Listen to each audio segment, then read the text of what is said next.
Elédùmarè o. Èdùmàrè ojú wọlé látọ̀run o, gbà wá lọ́wọ́ ogun wa. Elédùmarè bàbá. Èdùmàrè ojú wọlé látọ̀run o, gbà wá lọ́wọ́ ogun wa tọ̀tẹ̀.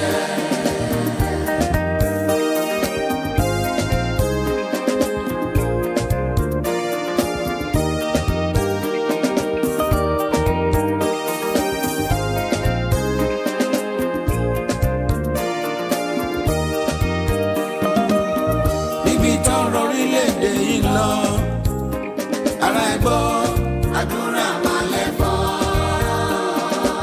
a ò mọ bí táyé ń gbé wá rè, ohun gbogbo ti dojúrú. Àdúrà máa lẹ́bọ̀. Dùgbẹ̀dùgbẹ̀ tó mì lókè yìí, èyí tó fẹ́ jábọ́. Àdúrà máa lẹ́bọ̀. Ẹ̀yin àyànfẹ́, ẹ jẹ́ ká sowọ́pọ̀, ká gbóhùn àdúrà sókè. Àdúrà máa lẹ́bọ̀. Dùgbẹ̀dùgbẹ̀ tó mì lókè yìí, èyí tó fẹ́ jábọ́. Àdúrà máa lẹ́bọ̀. Ẹ̀yin àyànfẹ́, ẹ jẹ́ ká sowọ́pọ̀, ká gbóhùn àdúrà sókè o. Àdúrà máa lẹ́bọ̀. Elédùmarè jọ̀wọ́ kó wá fojú wọlé látọ̀run o, gbà wá lọ́wọ́ ogun wa tọ̀tẹ̀. Elédùmarè. Èdùmàrè ojú wọlé látọ̀run o, gbà wá lọ́wọ́ ogun wa. Elédùmarè o. Èdùmàrè ojú wọlé látọ̀run o, gbà wá lọ́wọ́ ogun wa tọ̀tẹ̀.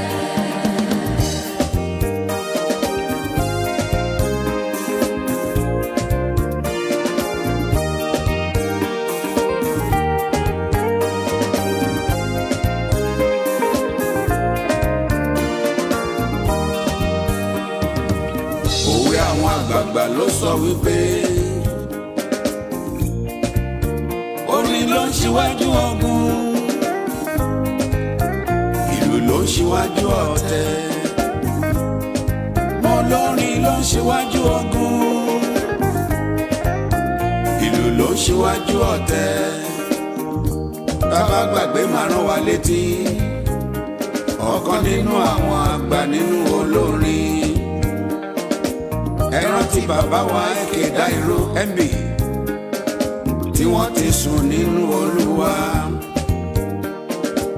Ẹ rántí orin tí wọ́n kọ lọ́jọ́ sí wípé kìràkìrà là ń gbọ́, a ò mọ bí wọ́n ti rán. Kìmkìm là ń gbọ́, a ò mọ bí wọ́n ti rán. Olórí dorí ẹ̀mú o, ká kíyèsára ọ̀rọ̀ Nàìjíríà yìí o, kó má bàa dógun. Ojú rẹ̀ là ń wò bàbá, ìwọ lolùgbàlà wa. Ojú rẹ̀ là ń wò bàbá, jọ̀wọ́ ṣàánú fún wa. Kìràkìrà là ń gbọ́, a ò mọ bí wọ́n ti ró.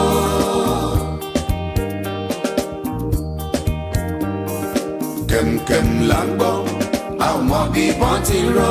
Torí náà, kó lórí dorí ẹ̀mú o, ká kíyèsára ọ̀rọ̀ Nàìjíríà yìí o, kó má bàa dógun. Elédùmarè o. Èdùmàrè fojú wọlé látọ̀run o, gbà wá lọ́wọ́ ogun wa. Elédùmarè bàbá. Èdùmàrè ojú wọlé látọ̀run o, gbà wá lọ́wọ́ ogun wa tọ̀tẹ̀.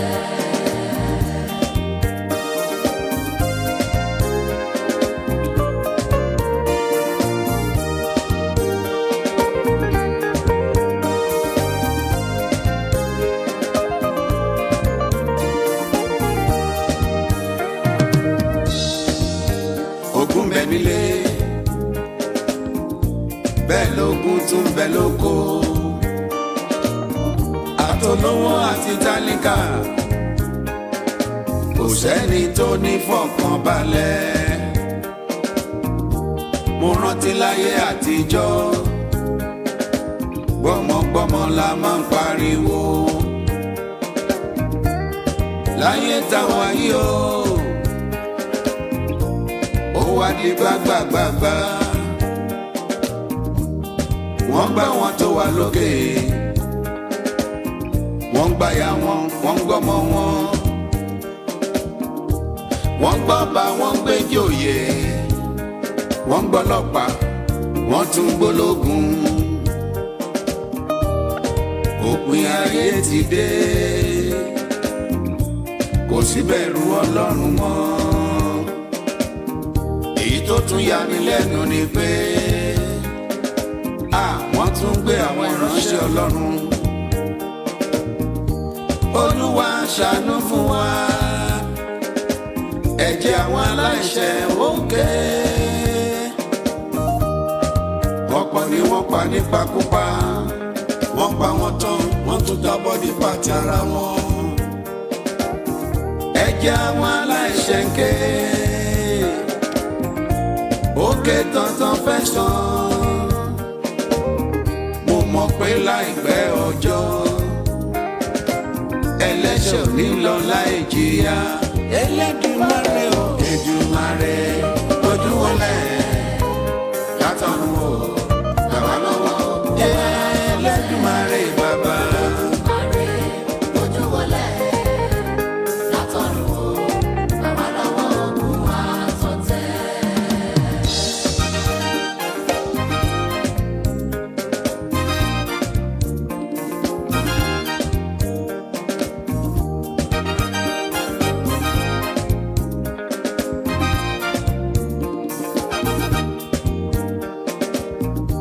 Mo fẹ́ fi kíní kan yé wa o bí o bá sọlẹ̀ lé tó dé ò lè já ní mo fẹ́ kẹ́ mọ̀ dájú láì sọlẹ̀ lé o lè ta o máa lè já ní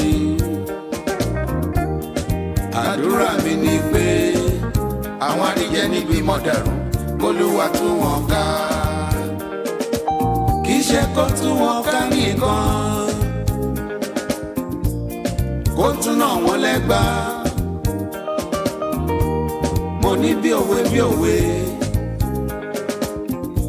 lálùlù àgídìgbò Wherever you're watching us from, this is live and direct from Safe Media Communications here in London, England. This evening, before I introduce my guest to you, we're going to be discussing most of the issues that have transpired in Nigeria over the last few weeks with the peaceful protest and the chaos that descended after.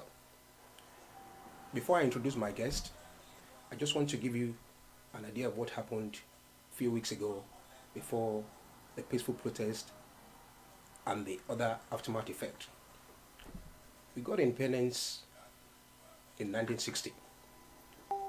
And on the 1st of October 2020, Nigeria celebrated 60 years of independence, which means on the 1st of October 1960, Nigeria became a sovereign nation.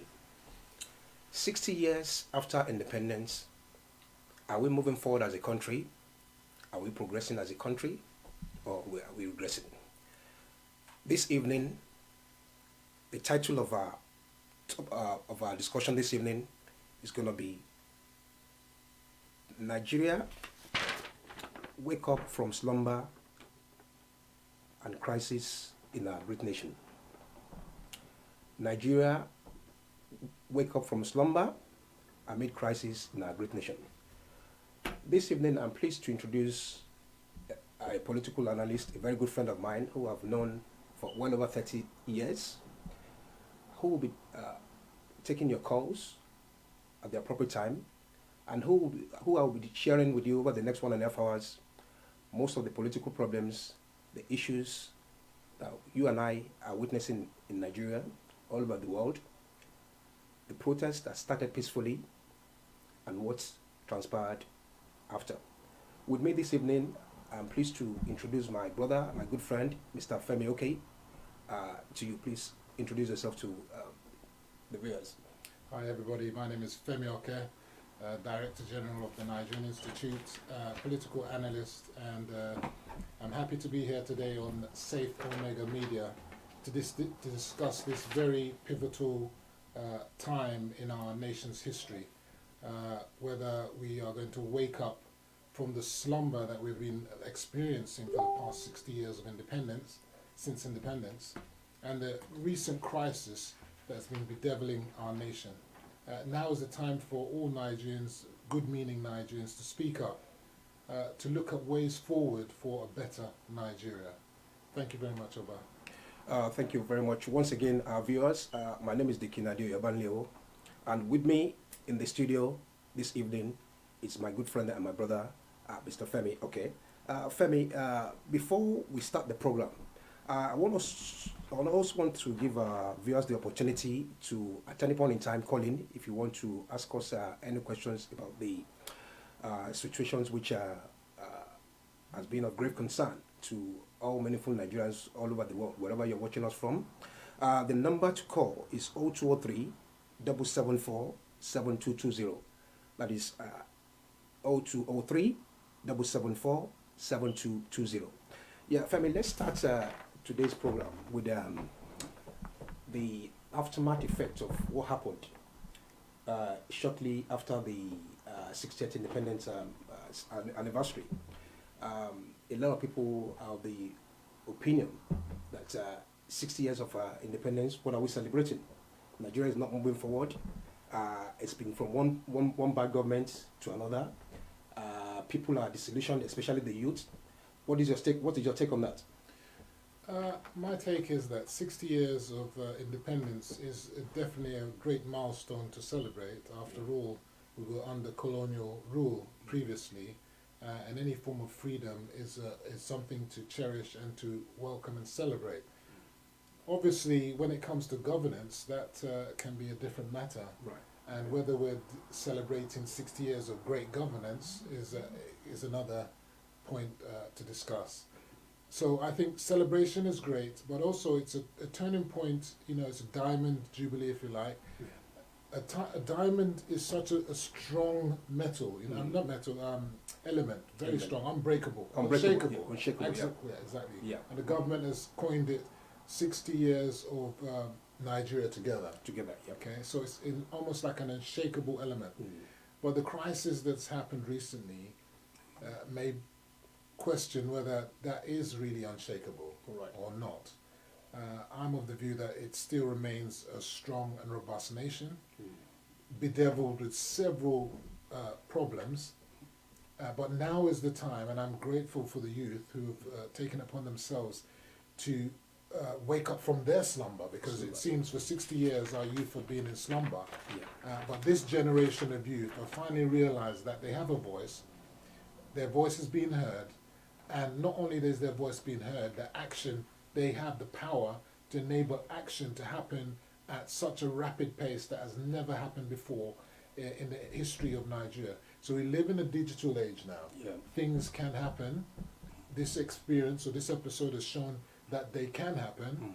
And what's most profound about this whole experience is that the youth of Nigeria rose up in unison, not in a divided format. They didn't say, I'm a Yoruba youth, I'm an Igbo youth, I'm a Akwa Ibom youth. They said, we are Nigerians. They carried the flag, and they protested that they knew that the problems with SARS, the end SARS protest, is that when the SARS people did their brutal killings and assassinations and extortion, they didn't discriminate as to whether you were from the south, whether you were from the west, or whichever region. You were subject to the same, deplorable kind of treatment. So that meant that was a rallying cry for all Nigerians to unite. And I think that's a great thing for us at 60 years, that we could rally behind that and not allow the stinkingly corrupt politicians who normally hijack such protests for their selfish needs in order to divide us on whether it's on race, on tribe, or whether it's on religion, or any other, or sex, or whatever, or age. This was a time for all Nigerians to unite, to say that really enough is enough, and that we really do need a change. It started with End SARS, but that was the the tip of the iceberg, if you like. You know, when you have an iceberg, you see the tip. Yeah. It's just a small tip. Yeah. It might be a skyscraper iceberg, but underneath is likely to be so much bigger. So the problems that were pointed out in that tip of the iceberg are so much deeper and so much greater, and it's time for us to address those issues. Femi, thank you very much indeed for the opening speech, and which you have spoken very well about. Now, Femi, let me put it to you again. In the last few years, there's been complaints from all corners of Nigeria about police brutality. This is not the first time that SARS has been disbanded by the federal government, and a lot of people are now actually saying, you know, enough of police brutality. We are not safe on our streets anymore. Rather than protecting people and property, members of the SARS team are the ones causing mayhem within the society. Now, what started as a peaceful protest now descended into mayhem, descended into what was seen all over the world in the last 1 or 2 weeks. Is police brutality in Nigeria a problem that has just emanated, or it was just something that we didn't actually take cognizance of? You know, this is a problem that has been going on for so long, but we just the government or either the people who are just not aware of what they needed to do. But why now? Well, it's really important to really put everything into perspective. You see, government must always be vigilant and take cognizance of what's happening on the ground, and get feelers as to what's happening with the general public. And what we find in Nigeria is that the aloofness of governance, there tends to be a disconnect between those in government and those on the ground. I don't think they have enough people, whether it's Ministry of Information, whether it's the Orientation Ministry, or whatever it is, where they have, even DSS, NSO, SSS, they should have people on the ground feeling the pulse of the people. Now, we've had COVID-19. Yeah. That came on the back of, when the government of President Buhari came into power, there was a recession. Absolutely, yeah. Just coming out of that recession, so a teetering out of recession, just coming out, and then we've got hit with COVID. Yeah. COVID now has other consequences. Fall in the price of oil, strangulating the economy, lockdown, people can't go to work, people can't eat, can't earn a living. So people are dying, people can't travel out. So all these frustrations culminating together with ASU on strike. People can't go to university. You know, people are perpetually at home. Youth are unemployed. They can't work, they can't eat, they can't do anything. And then you've got some youth who are actually trying to be vibrant and do work and be proactive. And then they're being targeted by the SARS. The SARS, yeah. So I believe it was an incident in Delta State. Some even said it was so bad that, the moment you come in contact with a SARS officer, expect the unexpected. Yeah, it wasn't that the SARS were just targeting the youth. They were targeting everybody, really, to be honest with you. The youth were just an easy target, if you like. And so something happened in Delta State, I believe, and then someone was killed, and that's where the protest emanated from. Yeah. And with modern technology, the social media, things happen in a flash. Spontaneously. Spontaneously. Like So, and not only that, people have been witnessing, see, the youth and everybody are witnessing what's happening elsewhere in the world. We see what happened in Hong Kong, we see what happened in Thailand now, we see what's happening in Belarus, we saw what happened in Black Lives Matter. Everybody realizes that they have a voice and they can talk now. So everybody realizes that now is the time to, and so it became that just hit a nerve, and then everybody then rushed out. And that's why it was it wasn't coordinated as such. It was done haphazardly without any leadership. Just to pick on what you said earlier, across the 36 nations, the 36 states rather, it was like it was pre-planned. everybody just came out peacefully.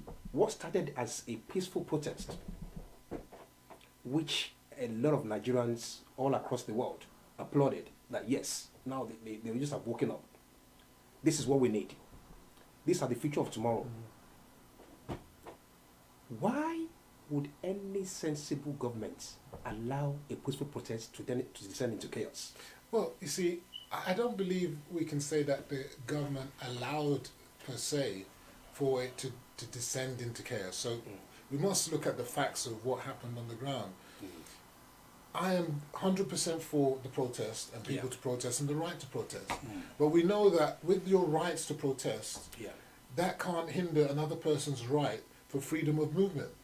That can't hinder another person's right for freedom to make a living. So when you block highways all over the place, create gridlock and traffic jams, that is hindering other person's rights, and therefore the government has the duty, if you like, to protect those.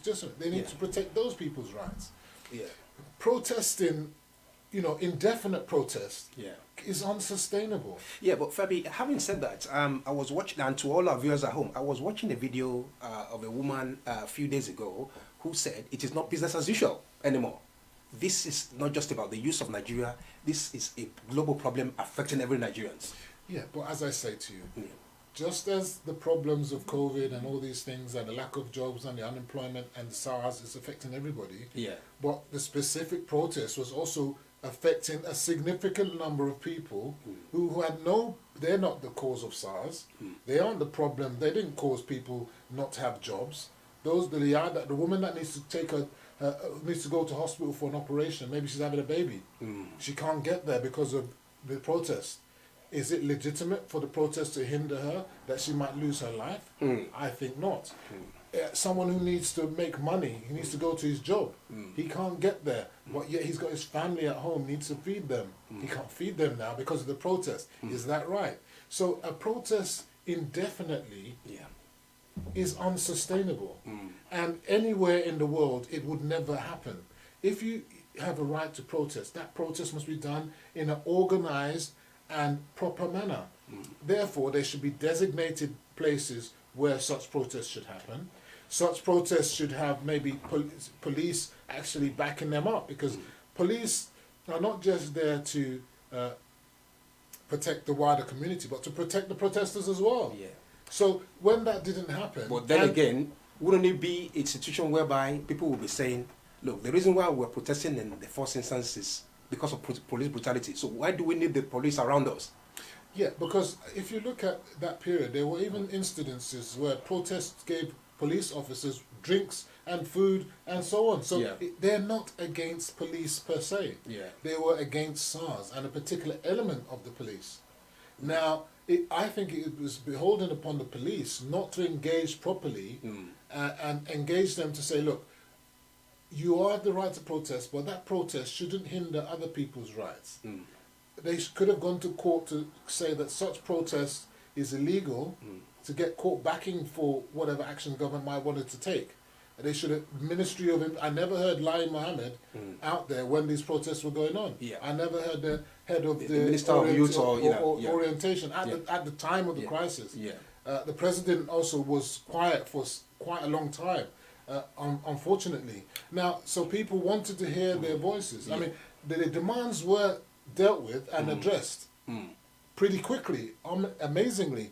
But because of the lack of trust between the citizenry and the government, they didn't want to believe that whatever government was promising them was real. And they expected things to change overnight, which is impossible, really. But as I say, and because there was no real structure to this protest, there were no leaders the government could call upon to say, this is what we advise, your leaders come, let's talk, let's see, So an indefinite protest is unsustainable. But the manner in which it was quelled is another thing entirely. So that's where the problem started to emanate, when there was no end in sight as to how this protest was going to end. Now, Femi, going to the next phase, what we now witnessed after the peaceful demonstration started was the killings of innocent youths, especially in Lagos, Calabar, and some parts of Oyo State as well.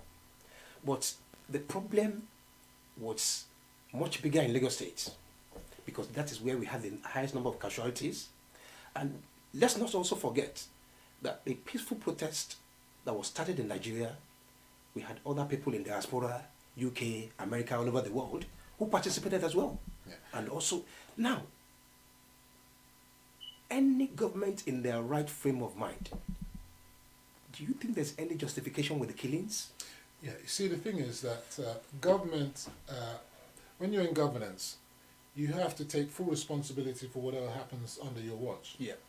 Even if you didn't give the instruction, I would beg to, I mean, we don't know the facts and we're still waiting for the facts to come out, but I would suggest that I don't want to believe that the government would have given direct instructions or orders for any officer of the military, for that matter, to shoot at innocent people.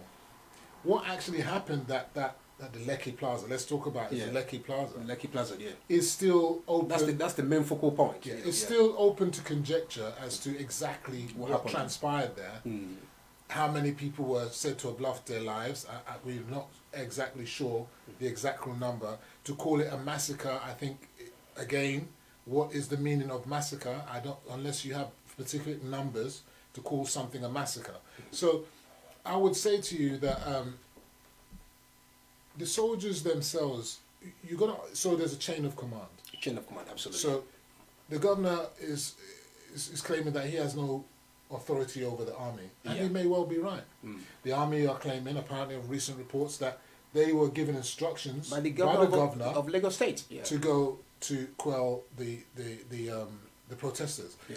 I would have doubted that even if the governor had given authorization or asked, I wouldn't say authorization because there's no legal ramifications. There's no legal basis for a governor giving military orders, but he may have requested their assistance. Let's say he requested in order to maintain law and order. Let's say he requested that, look, the police are nowhere to be found, we're going to have anarchy, we need you to step in. Please, can you step in?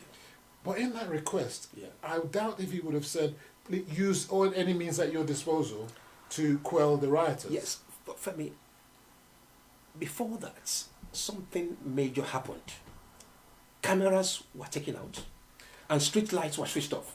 Now, I've watched... It was after this episode that we now started witnessing this... I've watched the videos of the policemen, the armies shooting in the air. And I saw the lights on, actually. I didn't see the lights off. It wasn't even that dark that it was completely pitch dark.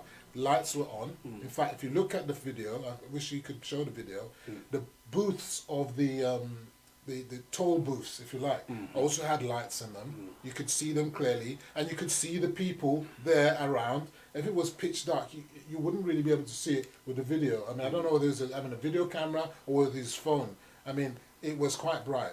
So to say that it was completely switched off, and again, there's reports that the cameras were in situ and they were working. Now, whether the government is going to reveal the evidence of those videos, we are waiting to see. How long is it going to take for them to show us these videos? I would have thought that was something that they would want to show as speedily as possible. Not only for transparency, but also to identify any particular officer who had acted beyond his rules of engagement, for example. They could be identified and then they could be prosecuted if need be. And also it would also bring more clarity as to this, whether it was really a massacre or not. We would be able to see that. And I'm questioning why we haven't got that imagery. How many? It's over a week now since the incident, and we're still waiting. Viewers, once again, my name is Deacon ADEOYE, OBANLEOWO, and with me in the studio is Mr. FEMI. Before we continue with our program, let's go for a short break.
Èdùmàrè bàbá Èdùmàrè ojú wọlé látọ̀run o, gbà wá lọ́wọ́ ogun wa àtọ̀tẹ̀.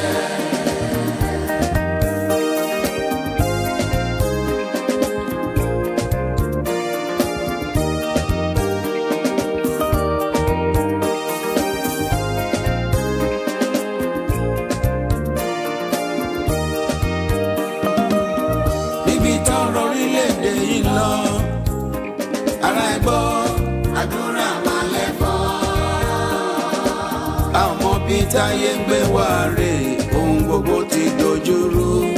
Àdúrà máa lẹ́bọ̀. Dùgbẹ́dùgbẹ́ tó mí lókè yìí, èyí tó fẹ́ jábọ́. Àdúrà máa lẹ́bọ̀.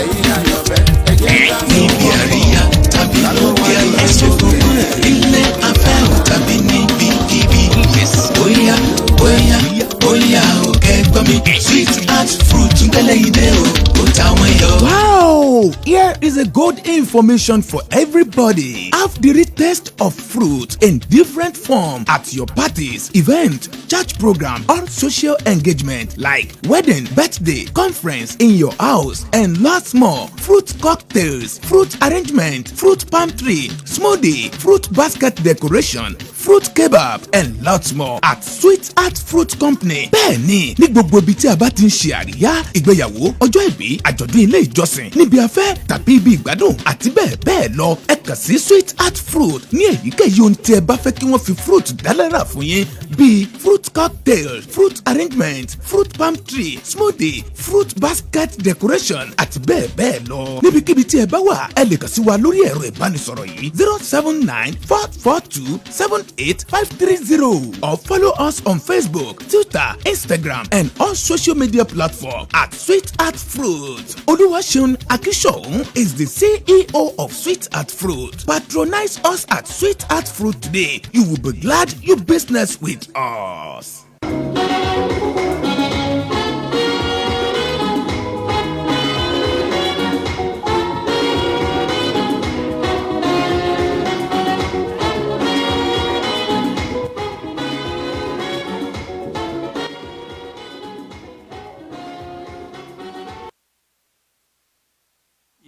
Viewers, once again, thank you for joining us live wherever you are.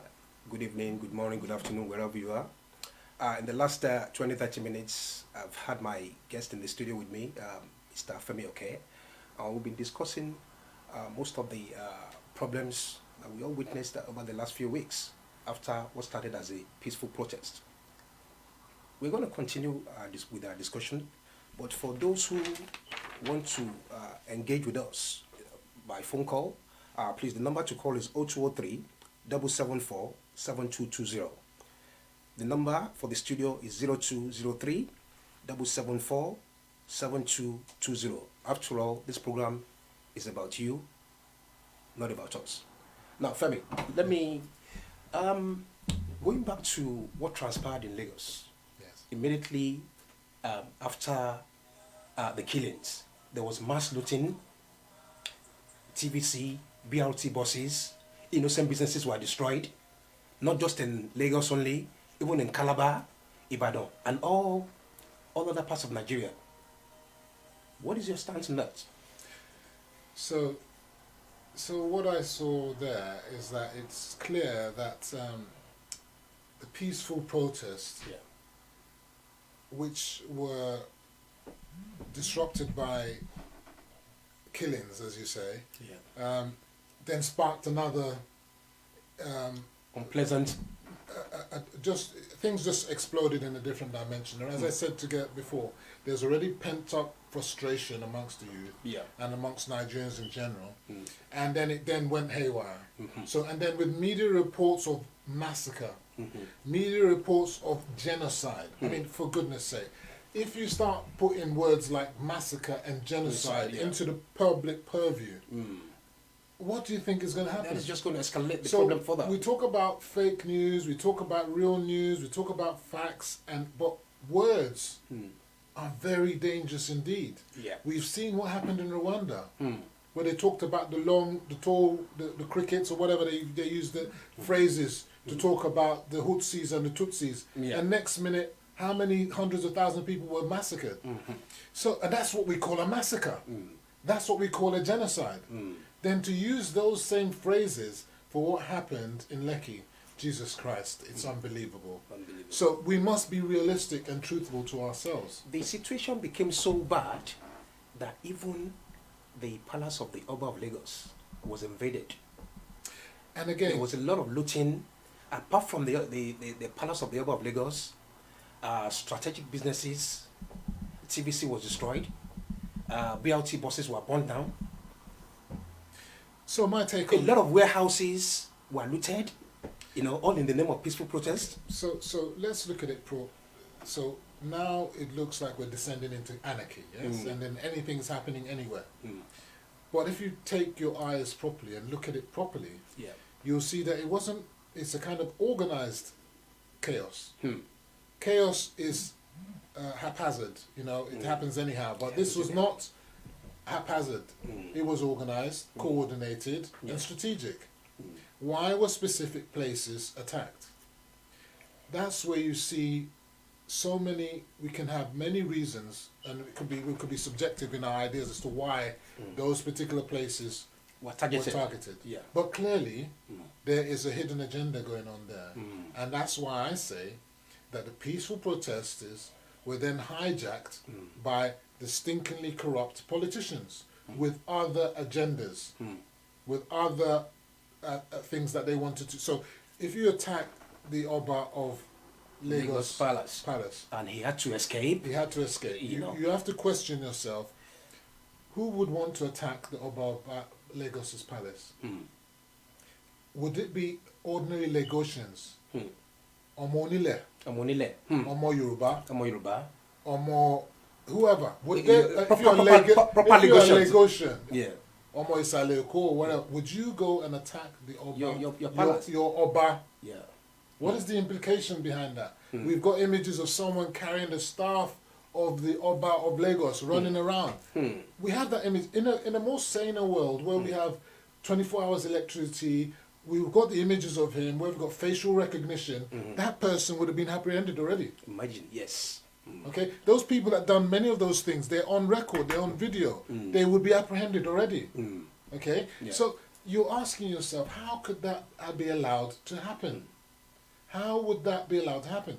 If you target TVC then and Nation newspaper, what has that got to do? What's that got to say with freedom of the press? So if you're now bombing and burning press media, how do you have freedom of the press? Which people fought for independence and died for democracy, for freedom of the press. Yet you're silencing the voice of another person. Who would have to gain? Who would want to do that? What is the reasoning behind that? You need to question that. Looting, general looting, people are in poverty. Does that give you a right to then loot a legitimate person's business and steal Samsung TVs? Those stealing goats. I saw an image where a man had 2 goats, for goodness sake. Is he going to eat those 2 goats himself? This is serious.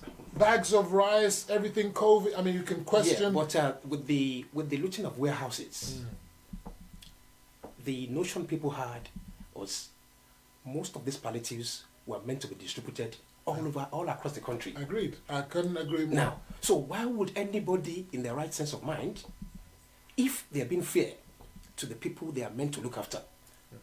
Yeah, you have a very... I saw so many warehouses that were looted, tons of bags. Look, I cannot. And people were saying the reason why most of the politicians did that was because they were trying to keep them towards their aspirations for 2023. Well, it wouldn't make sense for them to be keeping them for 2023 because, after all, food stuff have a lifespan. So we know they're perishable goods. So they can't be lasting for 2023 anyway. That's one. 2, they also have marketing on them that says COVID-19. You can't have COVID-19 palliative being given out in 2023. It wouldn't add up. Yeah. Of course, you could say they want to rebag them. Yes, that's the point I was going to make now. That somebody said, there is that possibility. But to make it look as if maybe this was coming of their own initiative. You know, There is It that. wasn't- you know, There is yeah. that possibility, and Yeah. there was even a statement by a person that said he wanted to give out certain palliatives when it was his birthday. I mean, yeah. for goodness' sake, this is Right. ridiculous. Yeah. At the time when people at their greatest need, that was the time to dispense with all those assets. I Yeah. mean, those foodstuffs and People were grounded. products. They couldn't People do were their shopping. suffering. Suffering. It was really whereas there were terrible. piles of- People from the UK sponsored and gave so much palliatives, and from the diaspora, if you like, gave money towards these palliatives. The thing is that is a problem, Yeah. and that needs to be addressed. And it doesn't need to be a lip service address. Yeah. They need to address it properly, Yeah. and where those are found wanting, they need to be brought to book and face the full weight of the law if necessary. If there's something wrong there, it must be highlighted. You see, the problem we have in Nigeria, and I must make this quite clear, is that where there is fault, where there are crimes, where there are things happening, there is no consequence. The So- rule of law, you mean, is not. It's not balanced at all. So in that kind of situation, I'm starving, and there's warehouses full of food, which was supposed to be for us supposedly, Yeah. and they're being locked up. For what reason? For what reason? Yeah. Now, if it was that they've already given a whole batch of palliatives, Yes. and these were a reserved batch meant for in case we have a second lockdown, that could be the case. If that were the case, why isn't the the political classes or the government making that statement known to people? Silence. I think silence is a big problem in Nigeria, where you let things fester and you allow rumor to take control, to take and control. then it can go anywhere. It just Chinese shows that whispers. we are a nation that is very, very indisciplined. Femi, another crucial point that I want to emphasize on this evening to all our viewers watching us wherever you are. Why did he have to take our commander-in-chief 3 or 4 days before he could come out to address the nation? It was more than 3 or 4 days. I think it was More than 10, whatever. 10 or so Yeah, days. you know. You see, That could not be the sign of somebody who is serious about leadership. look, I have my affinity for the president, okay, and the party, as it were, so I make myself clear. But I've always said something, and I've said it right from 2015. If you have a choice between 2 bad eggs, you choose the least smelling of them. That is the position of Nigeria in 2015, the position of Nigeria in 2019. We had Goodluck Ebele Jonathan and President Buhari. For me, Goodluck Ebele Jonathan was discounted because of 16 years of mediocre PDP. To me, honestly, as a person, I would have discounted Buhari as being too old to lead. You can see Donald Trump is old, but they're going to have a choice between Donald Trump and Biden. They're both old. Yeah. But in the Nigerian context, a nation with the majority of the citizens are youth, we need a youthful president. And it came to the fore in his first term, where his health was brought into question. What's into question? Yeah. God forbid we had a situation that he died like Yaradua, and I'm grateful that he didn't. But he could have happened. Yeah, absolutely. So yeah. we ask ourselves, why did these generation, I call them the generation born before 1960, that insist they must lead us astray? Anyone born before 1960 has no right, in my eyes, in ruling Nigeria in 2023. The evidence is already there for everyone to see in what you're asking me, that why did it take our leader so long to respond? It shows, I'm sorry to say, that he's disconnected with the people. with the people. That's what it is. Because and then his handlers may have said, oh, don't say anything yet. Again, you have to blame the let's not call them handlers, but advisors. Advisors, yeah. Remember when he made statements previously and he talked about lazy youth and all that kind Yeah. people are like, don't want President Buhari to speak. It might be that he wanted to speak. Yeah. And his advisors and people are like, oh no, it might just, don't talk yet, or don't talk yet, let's see what's going to happen. He may have wanted to speak.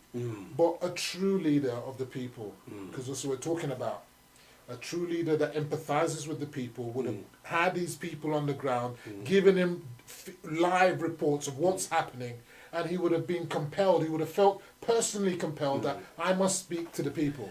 And when he finally came out to address the nation, most Nigerians were not happy with the rhetorics of his statements.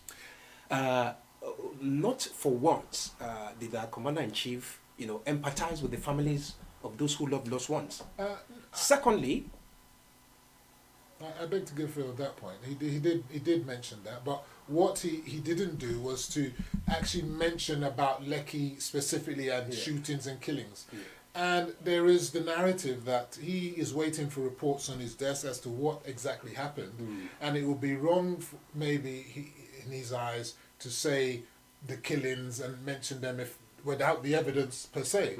But he could have used other words or other phrases to show empathy as to what happened there, that we're going to get to the bottom of it, for example. At this time, I'm not fully aware of what happened, but from what's been happening in the media, what's happening, it doesn't look good. And if indeed that was happened, that's a terrible thing, which I would never want on my watch. And he could have even said that such a command would have never have come from my authority, and we will investigate. So he didn't have to mention the killings per se. He could have said, we will investigate what happened there, and if anyone's to be found wanting, the full weight of the law will be brought to bear on them. See, that kind of commentary is not necessarily showing empathy, but it's showing that we understand that something may have been untoward has happened here, and whatever it was, we're going to look into it, and if anyone is found wanting, they will face the full weight of the law. So I feel that, as I say, when you have leaders, unfortunately, of that generation, and it's just like, even if you look at our parents, I'm in my 50s, if I look at my parents, the way they will communicate with me, or the way they see things, is completely different to the way I see things. The next generation under me see things differently. What is important is that some people can cross generations. Like Trump, he can cross generations. He's in his 70s, but he's tweeting all the time. He crosses generations. That's why a lot of Nigerians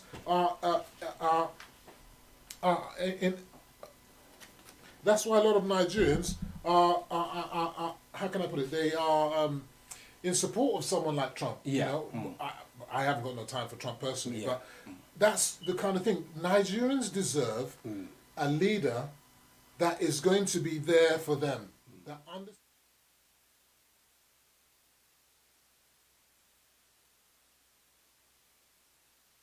Now, that unfortunately is not happening in Nigeria. So that's a big problem. That's a big problem. And so long as we have leaders of that, and so as I said, that the chaos that ensued in Lagos, for example, is seen as a politically charged action to destabilize the peaceful protesters and turn it into a political entity, chaos, by attacking Tinubu, because people were thinking that maybe he has investments in Lekki Plaza where the incident happened, so we're going to attack him. A lot of accusations were leveled against him and his cronies, in respect of TVC and other businesses affiliated with him, but and he came out a few days. A lot of people said, he's not fit for leadership. In the midst of adversity, a lot of people speculated that he was in France, which he denied. Well, he's not denied. We saw him on the TV in Lagos. It's not about denying. Look, the thing is, for me personally, I've made it clear. Like, I'm not for any generation born before 1960 to be even having any step near the leadership. As far as I'm concerned, he should. If I were him, I would announce at this stage, I'm not running in 2023. All you guys making all this harbala or whatever, I'm not interested in the post. Okay, I want the next generation. It's not about me. It's not about me. It's about the better Nigeria. So to quell their this unnecessary noise about him, that doesn't mean that he hasn't got a candidate he might want support, and he has, as a Nigerian, he has every right to do so. But he should pull himself out of the question. Someone like Atiku, for example, I would pull myself out and say, look, you know what? I've heard the people, and I can see that we want a new generation. I'm pulling myself out of the race so that we can have a new discourse in Nigeria. And I say to people that this fixation with Tinubu, for example, is to me is baffling because he hasn't held office for how many years? When was the last time he was in office? I think he left office in 2007. Exactly. Yeah. So he's not an elected politician. He hasn't not held any elective office, and yet they're making all this noise and hullabaloo simply because they think he's the power broker behind 2023 or behind APC's success, as if to say there's no one else that can fill that vacuum. So at the end of the day, the point I'm just trying to say is that it is the selfish politicians, whether they're in APC or PDP, that are fomenting these kind of things to derail the youth from their rightful concerns to have a better Nigeria. We need a better Niger. You know, we can't have the Niger of the past. Viewers, once again, thank you for staying tuned with us. With me in the studio is Mr. FEMI, political analyst. My name is Deacon, OBANLEOWO. The number for you to call if you want to engage and participate in this wonderful discussion that we are having in the studio is 0203 774 7220. Femi, let's continue with bad leadership. The three arms of government over the years have been responsible for bad governance, i.e. from the federal, the legislative arm of government, and the judiciary. Absolutely. Now, people's take is, why would a senator in the upper chamber, in the upper echelon of government, be earning astronomical figures of 30 million a month, while they struggle to pay an average wage of about 30,000 a month? This is part of the problem that we have in Nigeria. We've seen, and I always ask people to learn from history. Some people say, no, we are our own people, we can do things differently. But look at Italy, in the crisis that Italy is in, the people of Italy have come together and made law, changed the laws to say that we need to reduce the size of our legislature by, I think it's a third. They're reducing the size. But in Nigeria, you can't hear that. If you start saying want to reduce the size, then people say, you're trying to reduce us because we're from southeast or we're from south or we're from this. You'll turn it into tribalism nonsense, regional nonsense. But it should be across the board. The cost of governance is too much. Our recurrent expenditure is astronomical. Our capital expenditure is feeble. The budget of Nigeria as a nation for 200 million plus people is only about not up to $40 billion. For goodness sake, in 2020. Do you think it's not sustainable enough? Sustainable what? It's chicken change. It is absolute chicken change. Yeah, but perhaps to all our viewers, they might be saying the reason why you think it's not sustainable enough is because most of the funds which the government should be injecting into businesses, either into the private sector or the public sector, is going into the pockets of politicians. No, look, we must tell the truth to ourselves, and this is what we keep failing to do. I mean, as a nation, our budget should be in the regions of 500, 600, nearly $1 trillion, at least $500 billion, at minimum. And that wouldn't even be enough. That's what I'm trying to say to you. Yeah. So we're not even spending up to 1/10 of what we need. If we want power, if we want infrastructure, if we want hospitals, if we want good education, if we want all these things and jobs and so on and so forth, proper industry, steel industry, any industry that you want to name. Could that be the reason why we keep going to China to borrow we go to China. Let's take this call.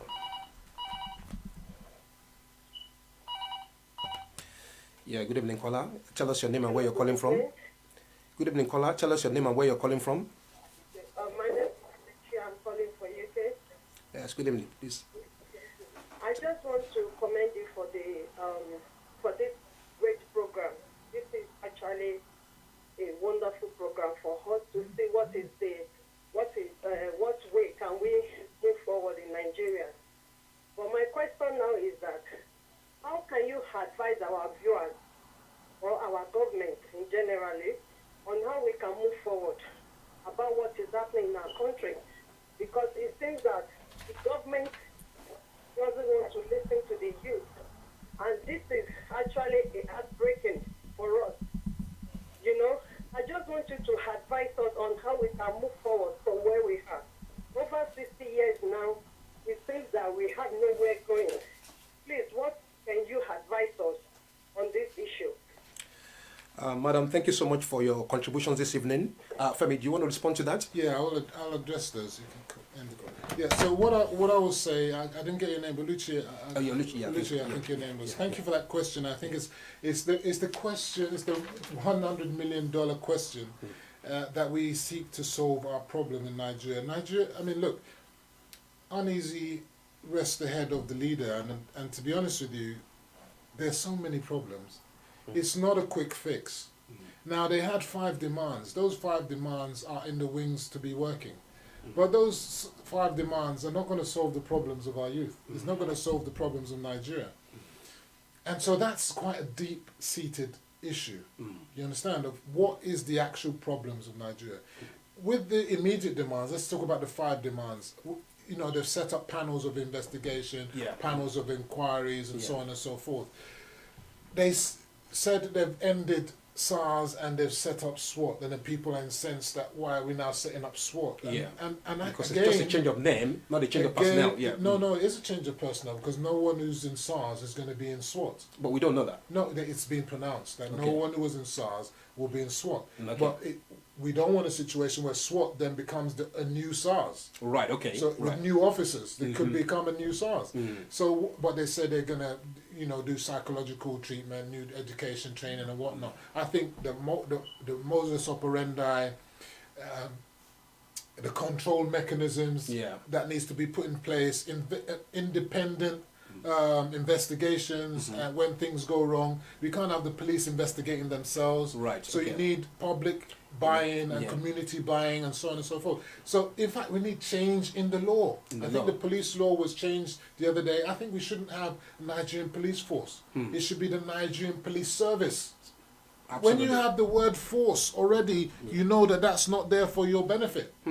It's there to put you down. And it comes from the police of what? The time of the colonialism. What is the symbol of the police force? An elephant with 2 condos, olokpa, kondo olokpa. What is that? We're going to give you condo because that is what the police were doing during the time of colonial time. Absolutely. Whereas we could have a different kind of, it's time to rebrand. Personally, it's time to rebrand. The Nigerian Police Service, not the Nigerian Police Force. And part of the Nigerian Police Service should involve community policing, community engagement. How do you find your DPO? How do you find your head of your service in your area? You should be policed by people within your area. Why should someone from Sokoto be coming to Abeokuta to become a policeman when he can't even speak Yoruba? Imagine. So if he needs to take evidence and the person is in front of him is saying, he hasn't got a clue.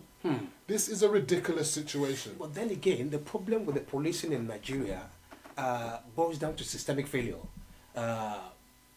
Lack of equipment, lack of vehicles. They don't have the manpower. They don't have the facilities in place.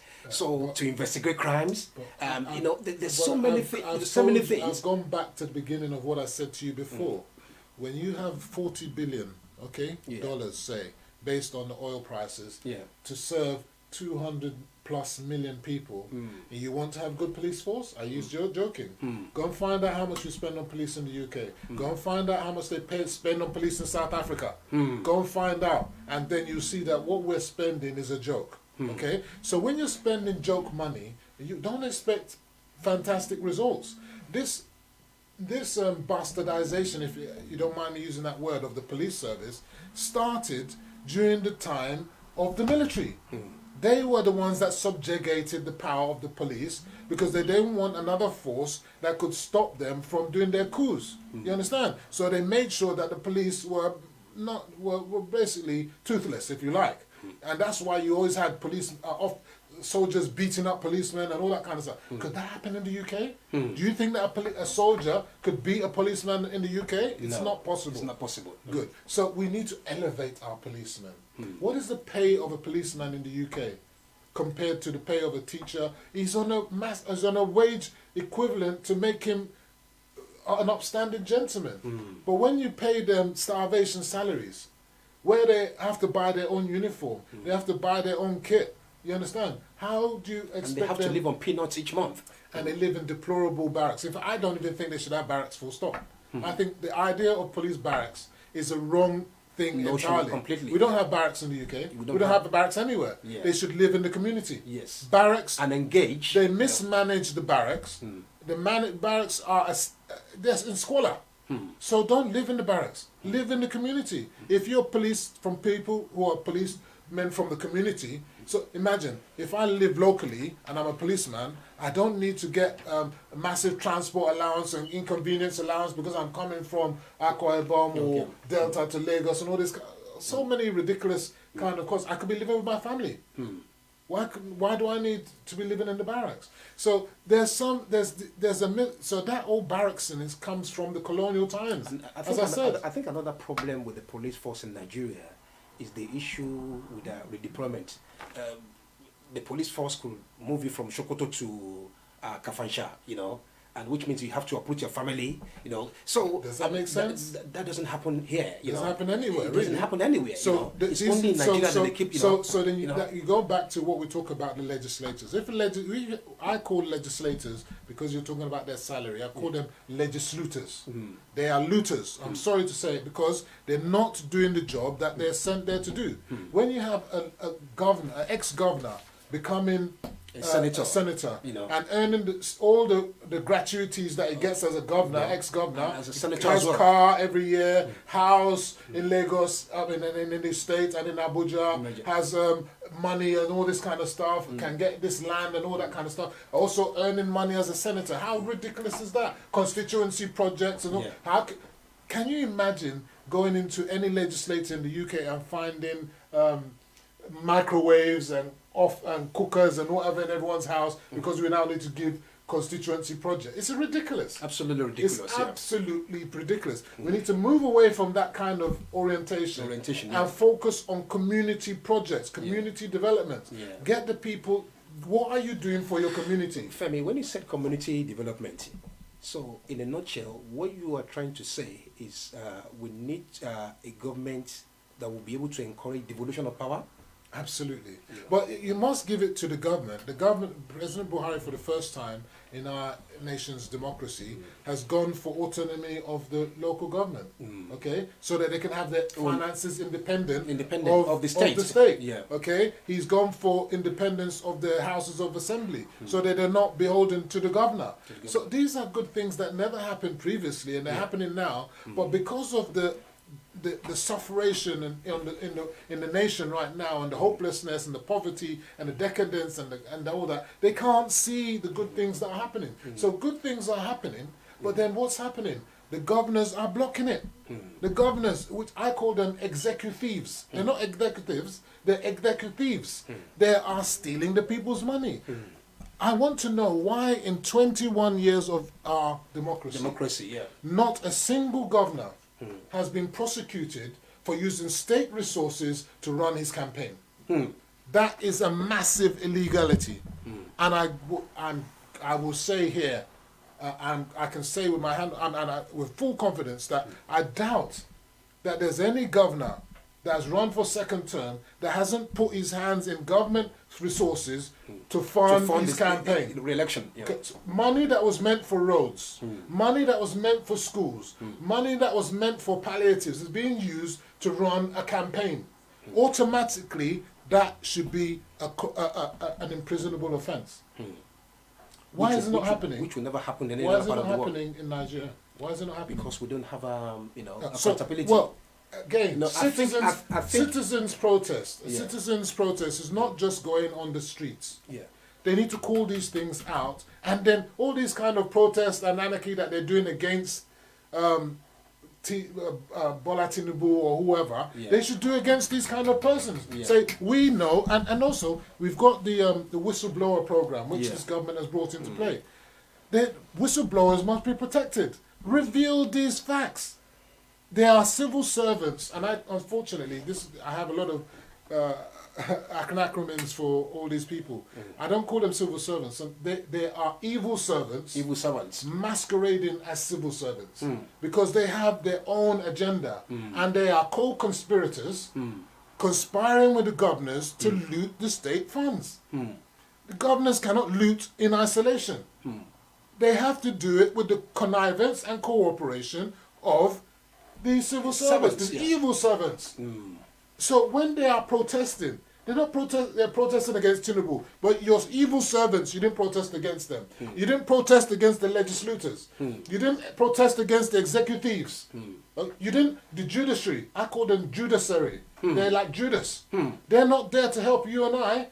They get their money in their back pocket and they dispense the judgment accordingly. Is that judiciary?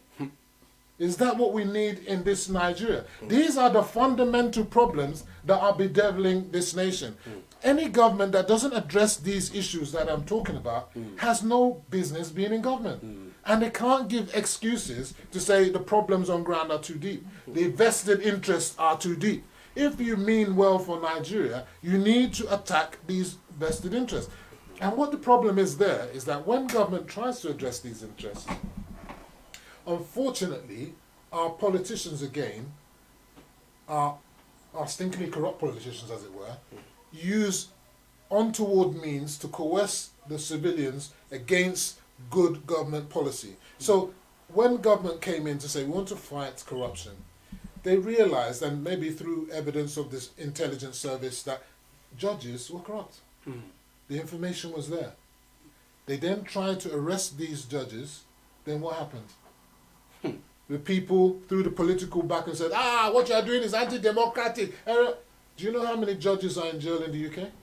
So many. Exactly. But no one's saying anything here. No one's saying the government is anti-democratic. What they put in place, you see, what's happened is that when, again, they talk about the Constitution. The Constitution is a bastardized document that is not fit for purpose. Whose job is it to change that document? If it's not the legislators, the legislators, not the legislators, but the legislators. So if they've had that document for 21 years, 21 years, if I had a baby, my daughter is 25, she's an adult. At 21, you're not, in fact 18. If 16 in some countries, you can have baby, you can get married at 16. So we're 21, and we're still using this bogus constitution. And it's not fit for purpose. Chile. Yeah. A similar country that grew up under military democracy. Yeah. I mean, military rule, Pinochet. Yeah, Pinochet, yeah. They were bequeathed a military constitution, just like us. Yeah. We are basically got Abdul Karim or Abacha or whoever's document. Yeah. But now, they've voted through a referendum, which the government allowed for them to have a referendum, to change their constitution. What is stopping our legislators from doing that here in this country? Government, as I say, I have my preferences in terms of supporting this government and whatnot. But you came in 2015 on the mantra of reforms. Reforms, yeah. Of that we're going to restructure. That we see that this thing is not fit for purpose and we're going to do something about it. We have 2 years and 4 months left of this President Mohammed's dispensation, second term. That will make 8 years. So then you now need to ask yourself, where is this restructuring or reform? What have you done about it? Both okay, you can say that maybe in the first term, the legislator was not really an APC legislator, because technically it was a PDP one, because Saraki was playing both sides. All right? So, but now, he's got Lawan, he's got Bajamila, and it's an APC all round. It's just like in America where you had the Democrats, you got a Republican president, and he's got a Republican Senate, and there was a time even the House of Reps was Republican. He was supposed to amend Obamacare. Obamacare, yeah. Okay, with all that, and he didn't do it. He didn't do it, yeah. And now he's saying, no, I'm going to do it, I'm going to do it. But when you had everything at your disposal, and you didn't do it, who are we going to blame? You. So the same thing now.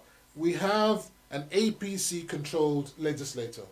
We have an APC-controlled presidency. If we cannot deliver on our manifesto promises, why should we be asking the electorate to vote us back in 2023? What mouth are we going to say?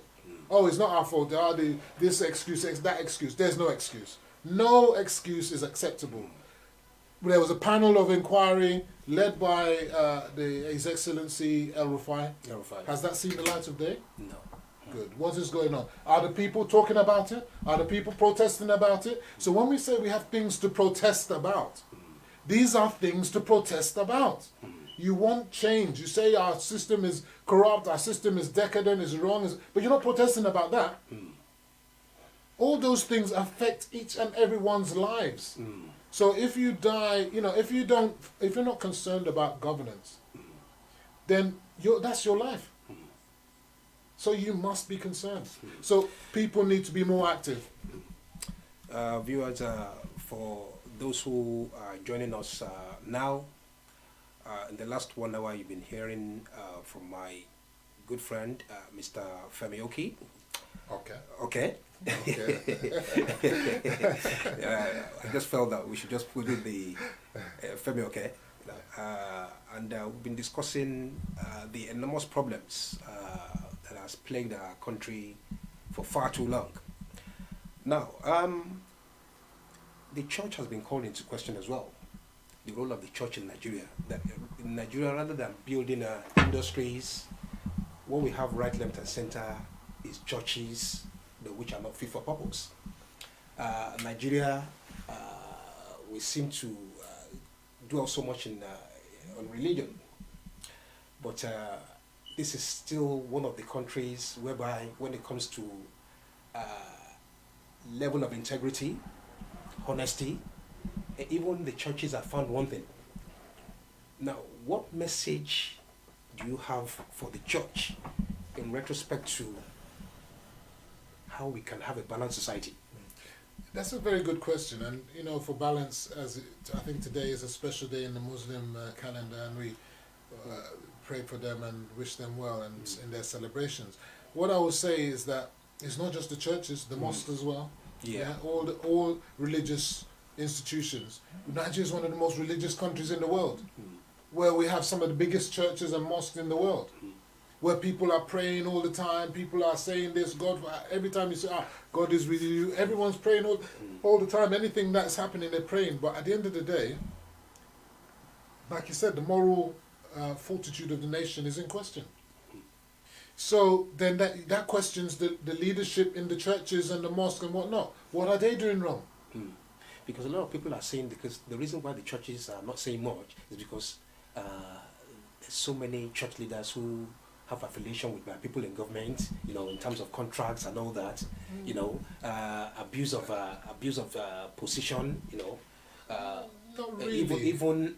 even those with bigger churches, Not really. I think as you see what's happening in France now, where they've got a problem where Macron is delving into how Muslim mosques are being organized, and it's almost because someone got killed because of Charlie Hebdo, and the state, although the state in France is supposed to be a secular state. In fact, our state in Nigeria is supposed to be a secular state.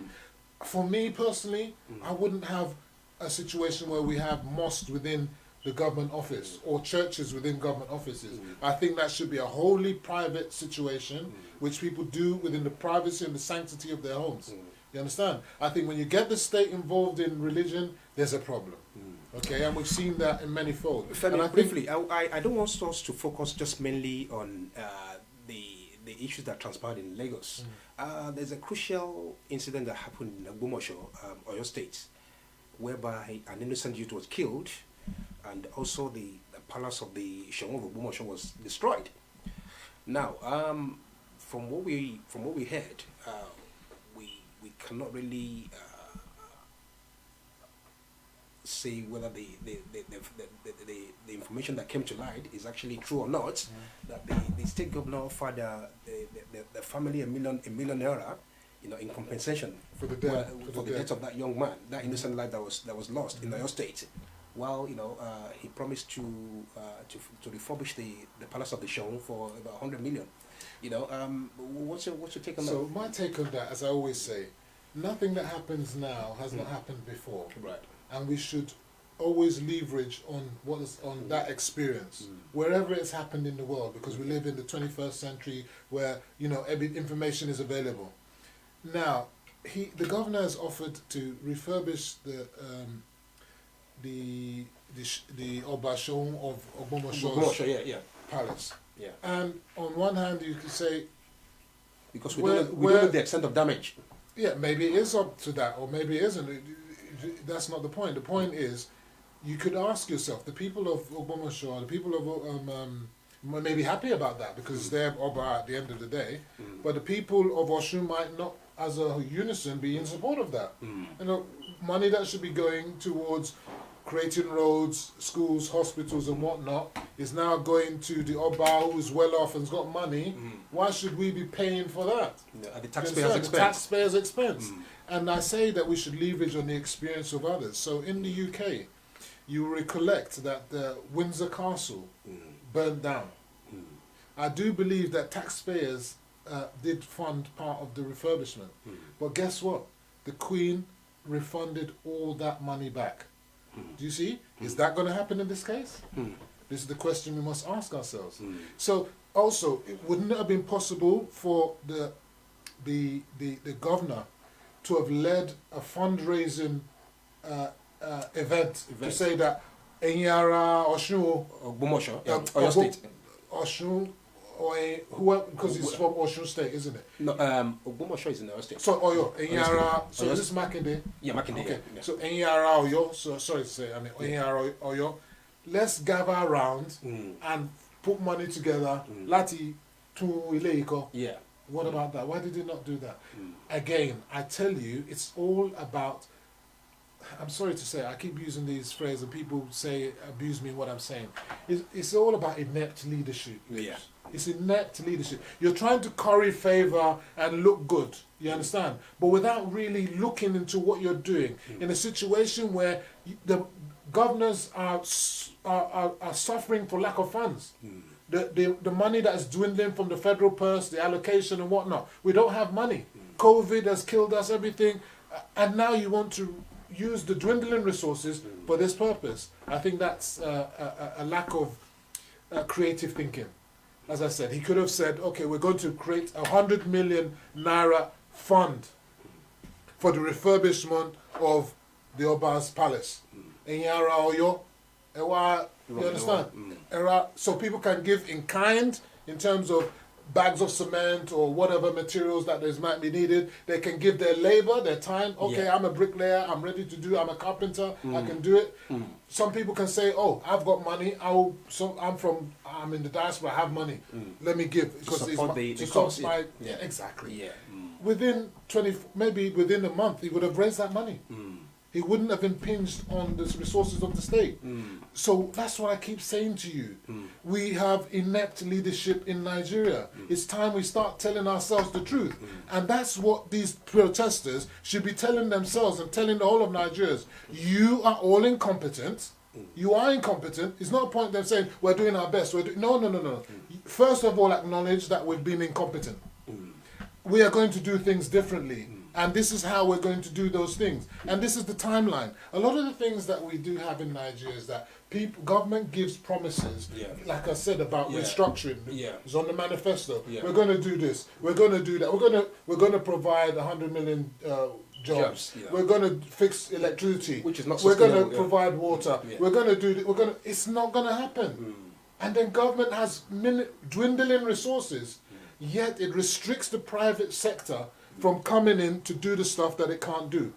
Why is it not government enabling private sector to build roads and allowing them to toll it and own that road for a minimum of 25 years and run it so long as it meets certain standards, for example, where they know that they will make good returns, they will make their money? Why would investors not make that sense? But what you can't do, you must have good conditions and to make sure that that you won't have a situation where the next government comes, just change the law. You understand? So these are the problems. Look at the privatization. You have a privatization to your friends and cronies. It's no wonder that the privatization is not working. How can you have privatization when the people that own that privatization have never run an electric plant in their life? But yet they're the CEOs and whatnot of this thing. It's no wonder it's going down the tubes. Why would you have a privatization or a situation where you have regional monopolies? How can that work? How can that be successful? No competition. And that is supposed to be the format for success? And who did that? Is it not the same politicians that you'll be voting for and complaining for as to why it's not working. When they do these kind of things and you keep quiet, how is it going to work? It's never going to work. When you have NNPC owned by government, and what government business has been successful in Nigeria? Please name one. Just one. Successful business run by government. There are none. But the unions will insist that government can't sell it, government can't sell it, government must own it. You can say that Dangote is not doing too badly. He's not government owned. Dangote is a private individual. Yeah, private individual. You meant a private. I said what government owned business. Okay, government. So what I'm saying, government has no business owning NNPC, as far as I'm concerned. Sure. And how do they privatize it? Because this is the question. You don't privatize it to your friends and family. Privatize it to the Nigerian people through the Nigerian Stock Exchange. That was how BT was done. That was how British Gas was done. That's how all the facilities of British Airways were sold. So that everybody can have, So it can be a truly Nigerian company, because you will have shares, I will have shares, and everybody has shares. Everybody become an owner. Everybody will put their eyes on it and make sure that it doesn't fail. They can sell it that way. Why can't they do that? Femi, earlier on when we were discussing, you said most of the people who are coming out now for leadership positions, especially in the presidency, are people who have no business in government anyway. You mentioned specifically, they're in their 70s. Now, what is the future of the youths now? What are your expectations? Putting into retrospect that 4 years ago, we have people like Shore, Chidi Durotoye, and all these guys, who are in their 40s or whatever, are these the kind of people that you want to see, come 2023 to lead Nigeria, into a better future? Unfortunately for our nation right now, with 2 years and 4 months to go to the election, there is no one on, putting their head above the parapet to show that they're capable or willing or wanting or desirous to take Nigeria away from the mess and move to the next generation. In the 60s, we had Kennedy that came forth and wanted to take America from the old generation to the new generation, and he performed. He did his thing. We had Obama. He came in, a new generation, to take them forward to the next level. Who is that person in Nigeria? Now, you mentioned these iconic, I won't call them iconic, but these important youthful generation who were supposed to be the how can I put it, the knights in shining armor for our youth, for the way forward. But they all failed miserably. And how did they fail miserably? It's back to the divide and rule way we do our politics in Nigeria. They were all youthful candidates. We have how many parties on the ballot in the 20, about 70-something parties. We had the toilet roll ballot paper. Roll ballot paper. It's ridiculous. Ridiculous, yeah. How can you discern, is it the Zenith party, the youth party? How many people can even read what they're reading? Do you have to look for some funky symbol? The one with red at the top, the one with... come on. This is ridiculous. They should have coalesced together. They should have come together, Shore, Durotoye and Mogalu, for example. Those three should have pooled their resources together, because individually they were small.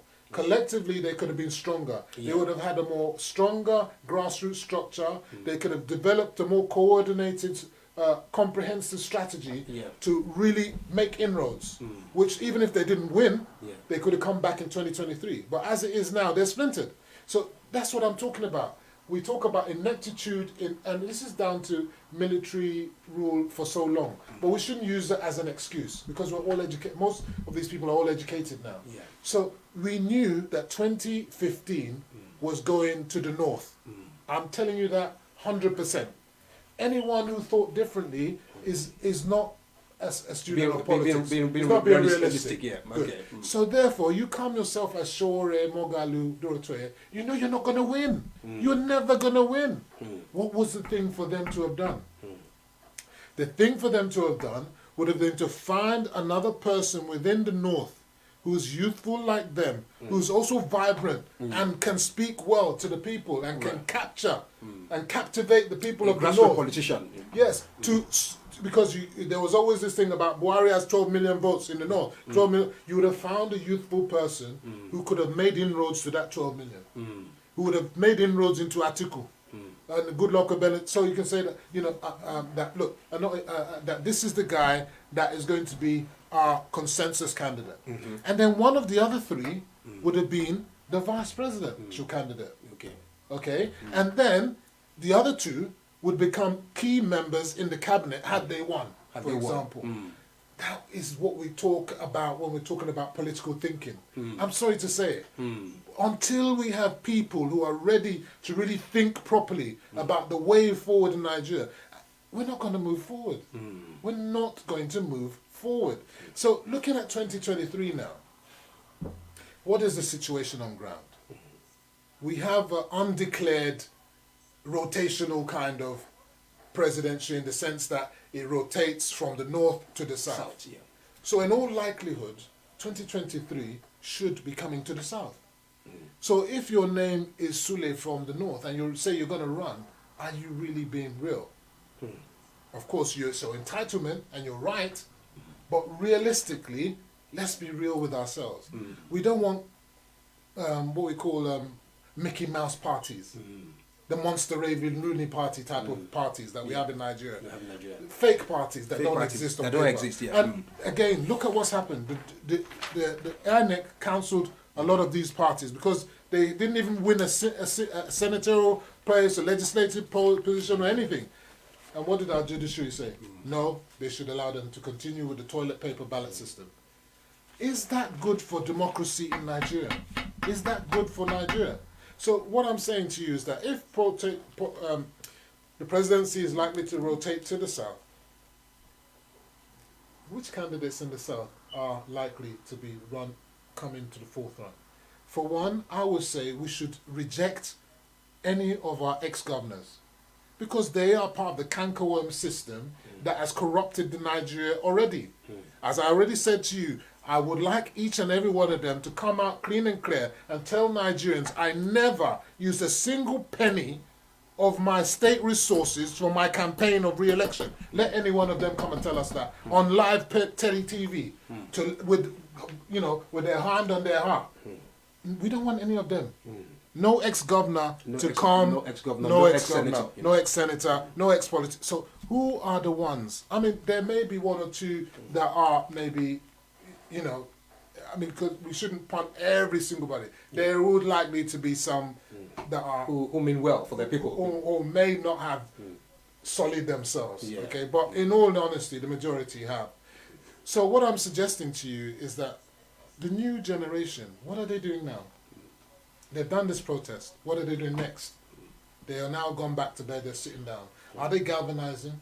Are they linking up with their communities? Are they developing grassroots structures? Are they coordinating with other people to create networks to really solidify this movement? Are they looking towards creating a real grassroots-based organization?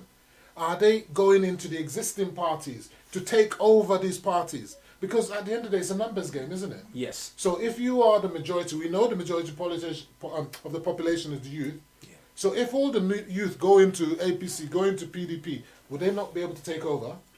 They don't need money. You just need numbers and you take over. If it's a democracy, if these parties are talking about real democracy within their parties, then there should be no reason why you shouldn't win.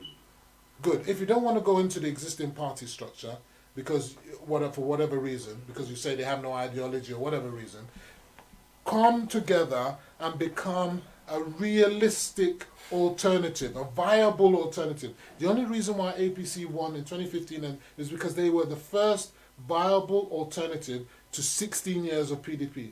In 2023, is there going to be a viable alternative to APC or PDP? Or are viable alternatives going to take over? So we don't have the same characters. Atiku going for what? Will it be fourth or which term that time? Yeah. This is his third term. Yeah.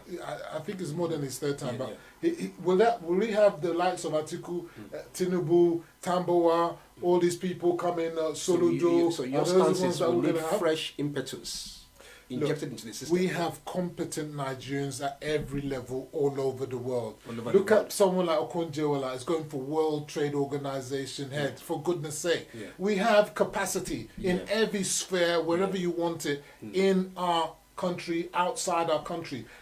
Other countries have had diasporans come in. Although it's a good thing that you mentioned Okonjo-Iweala. But do you think Nigeria is ready for a female president? Look. Now is as good as time as any. The men have been there for 60 years. They failed us. A lot of people were saying when she was our Minister for Finance that her achievements when in government was second to none. She did fantastically well. Sustainable she economy. She did because she was coming. I think she was from the World Bank anyway, and so she had a lot of things, and she knew what to do. So, which means if we can identify her, so there's so many Nigerians in the pipeline. Yeah, I'm not sure of her age and whether she's of the old generation that we're saying we don't want anymore. I think she's still in her 60s. Yeah, well, she comes with an enormous one of experience. She's after 1960. She's before 1960, and I've said, you know my views. I'm sorry to say.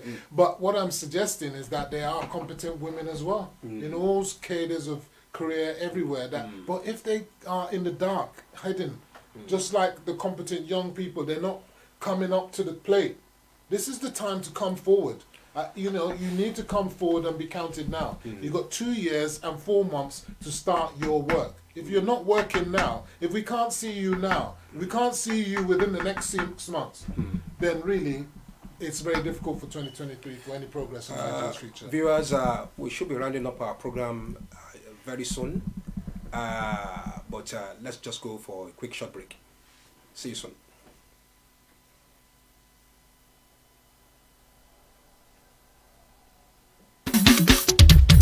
Níbi àríyá tàbí lóde ayé ẹsẹ̀ fún mọ́ nílé afẹ́ ò tàbí níbikíbi.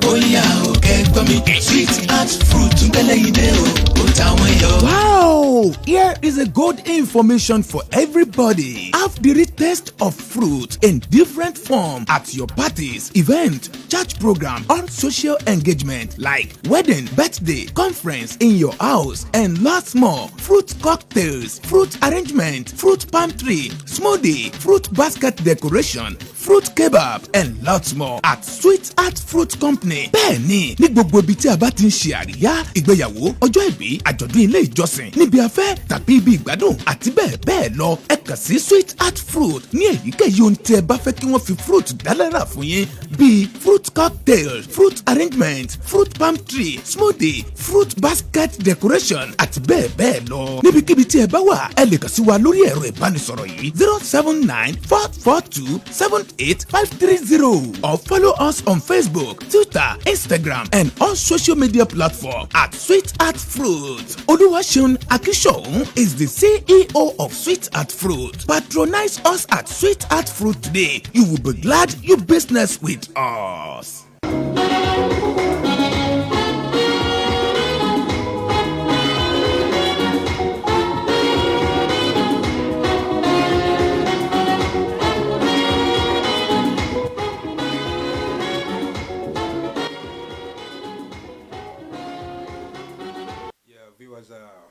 Once again, thank you for staying tuned with us on this live broadcast from Omega Studios in East London.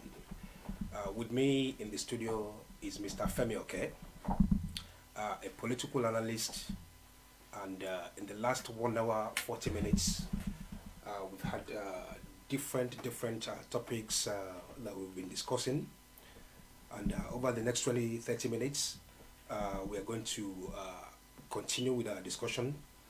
For those who actually intend to participate in this wonderful topic that we are discussing, the number to call is our studio number +44 for those who are calling from Nigeria or other parts of the world, +44 203 774 7220. Our studio number is +44 203 774 7220. And if you want to reach us on our mobile, it's +44 7916 809952. Yeah, Femi,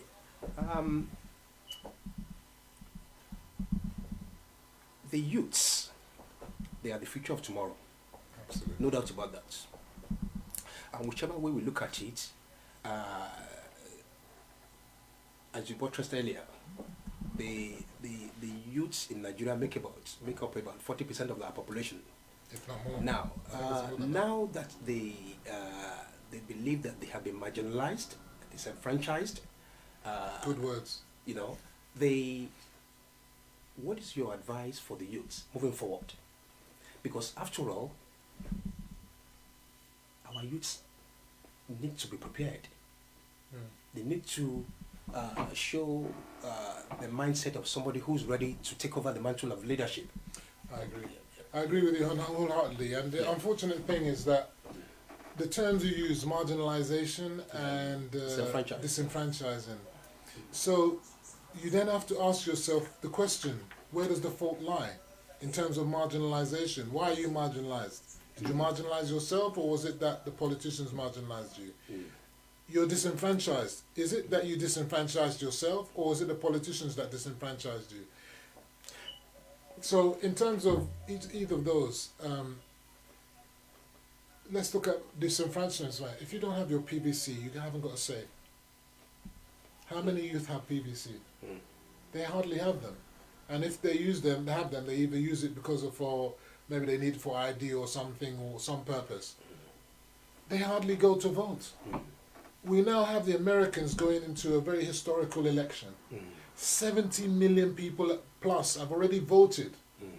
Did we have, in a population of 300 million?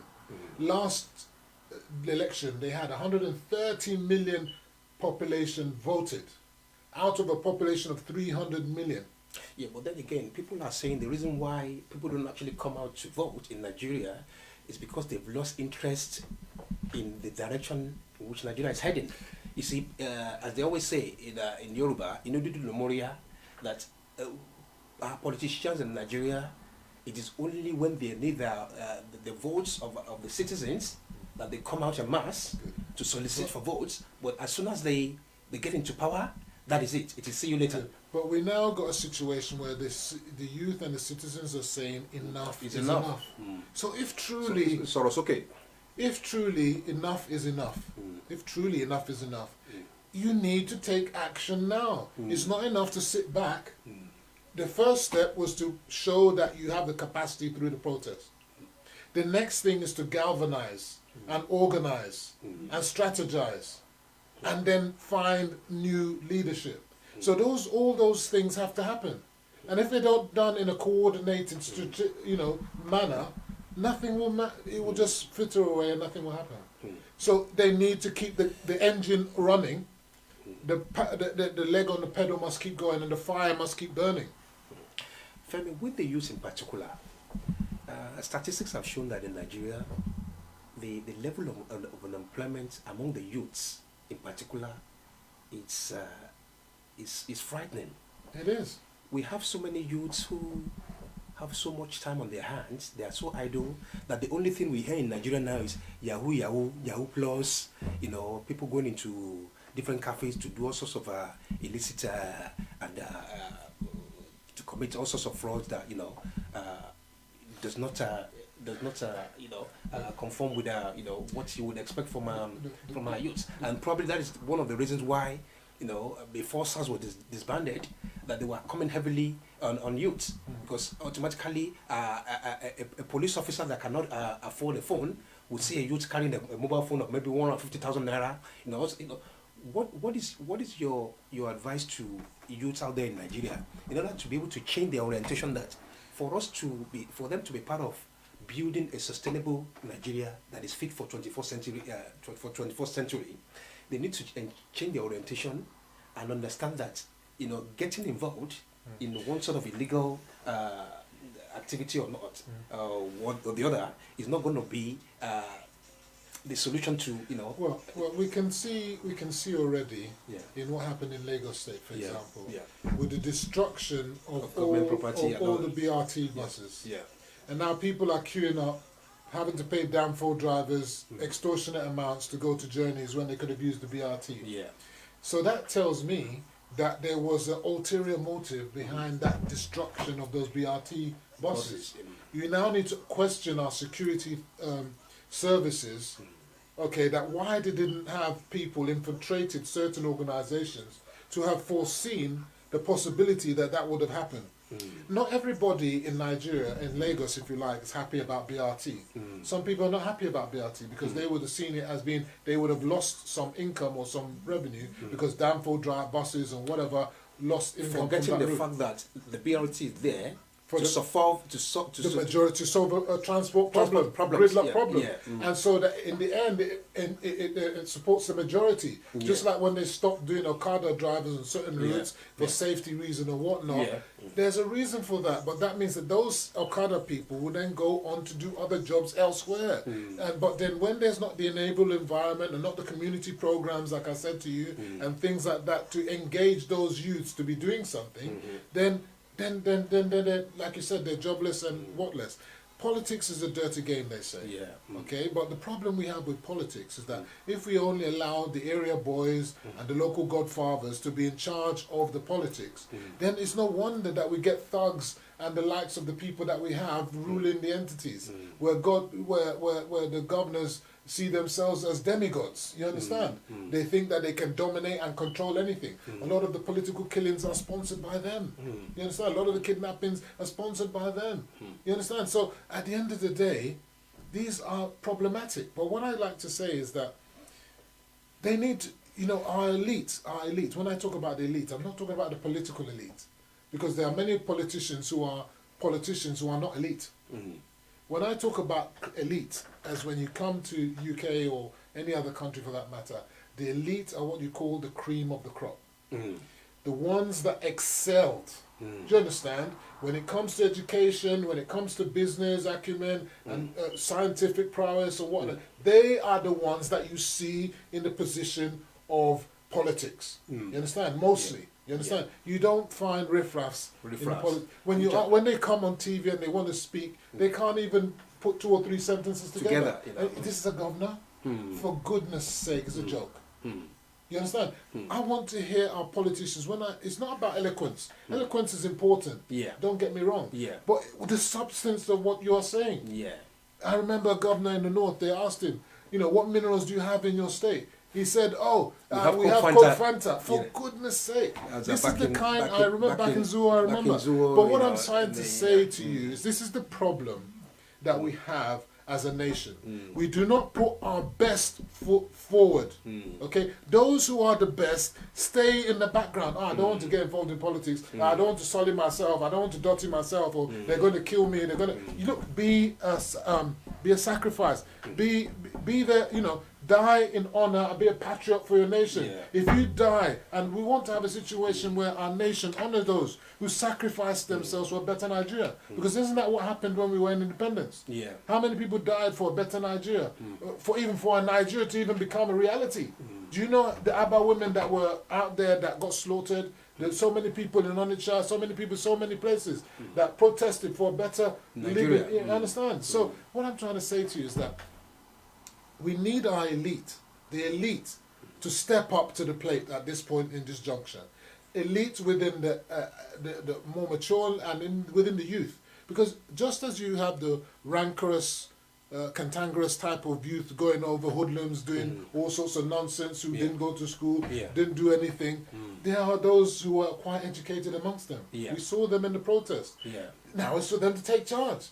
You can speak truth to power to them. You are a youth like them. You can tell them that, look, we are protesting for a better good. Emma, don't spoil this thing for us, because if you spoil it, you're spoiling it for yourself. For yourselves, yeah. So let's build on this, that, and they can have allegiances.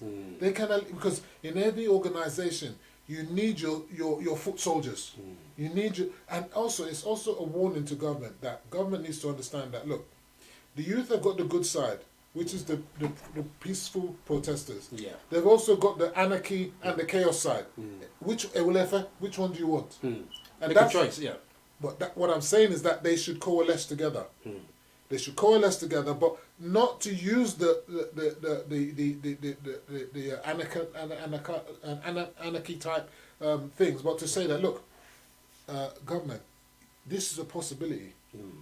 You know, if you don't want to listen to us, look what's going to happen. Look what's going to happen tomorrow. It has to be about constructive dialogue. Absolutely. You need to engage those people. They need to come together. And there needs to be control. And there needs to be discipline. Discipline. That's another thing I was going to mention. That, you know, an average Nigerian is known to be very disciplined in every aspect of life. You know, from when we drive on our roads, you know, the reckless driving, in our, even in hospitals, you know, parastatals, you know, you know, there's always this notion that when you give an average Nigerian power, you know, power is there for them to abuse, rather than utilizing their power to build a society that is free and fair for all. But you see, at the end of the day, rules have to be on the ground. Discipline comes from rules. If there are no ground rules, then of course anarchy and chaos will ensue. You're talking about roads, for example. There are no rules. Why do I say so? There are rules, but the rules are inadequate. In the UK now, or any country for that matter, when you get to the end of your road junction, you see these white lines. You see a thing saying stop. You see a post with a thing saying stop. Stop, yeah. You're going to stop. Stop, yeah. But when you get to a junction in Nigeria, there are no white lines. There is no sign. There's nothing. So what do you expect is going to happen? Anyone, as you go, Neil, you're just going to go. You're not going to follow any rules because there's no rules. You're going to go onto a highway. There's no clear lane demarcation. So where it should be 2 lanes, there's going to be 3 lanes. Why is there no street line demarcation? Femi, another thing that concerns me more is the fact that a lot of Nigerians who feel, you know, we have in the last 20, 30 years, a lot of people have actually left Nigeria due to economic reasons, you know, economic migrants. And when you look at places like UK, America, Australia, and some parts of Europe, you know, most of the most brilliant people there are Nigerians. Why can we not retain the services of these people in our own country? No. So for me, I'm not against migration. I'm pro-migration because the country continues to grow at a rapidly birth rate, which the growth rate in terms of economy does not match our birth rate. So But definitely... it's always the fact that we need to retain the best brains in our country. Look, for our country to move, we have some of the best brains still there. There's still enough of them. We have excess but supply. they're not being utilized because, you know, they're not being utilized, yet. and that's because the system doesn't encourage entrepreneurship. It doesn't encourage people. Look, our services from the state government are so slow. They're so unprofessional. You know, I'm trying to acquire land in my state, in Ogun State. Over 3 years, I haven't received it. Imagine. 3 years, we're still waiting. I'm still processing. But yeah, I could have employed 100 people. And yet I'm still waiting over 3. I have the money, I've got the resources, I want to do it. I want to do it through the government. But unfortunately, we're waiting 3 years. Now, if 1,000 of me, who's got money to be able to employ 100 people, okay, that's 100,000 people in a year. In a year. But they're not being employed now because I'm keeping my money here. What is the government doing about that?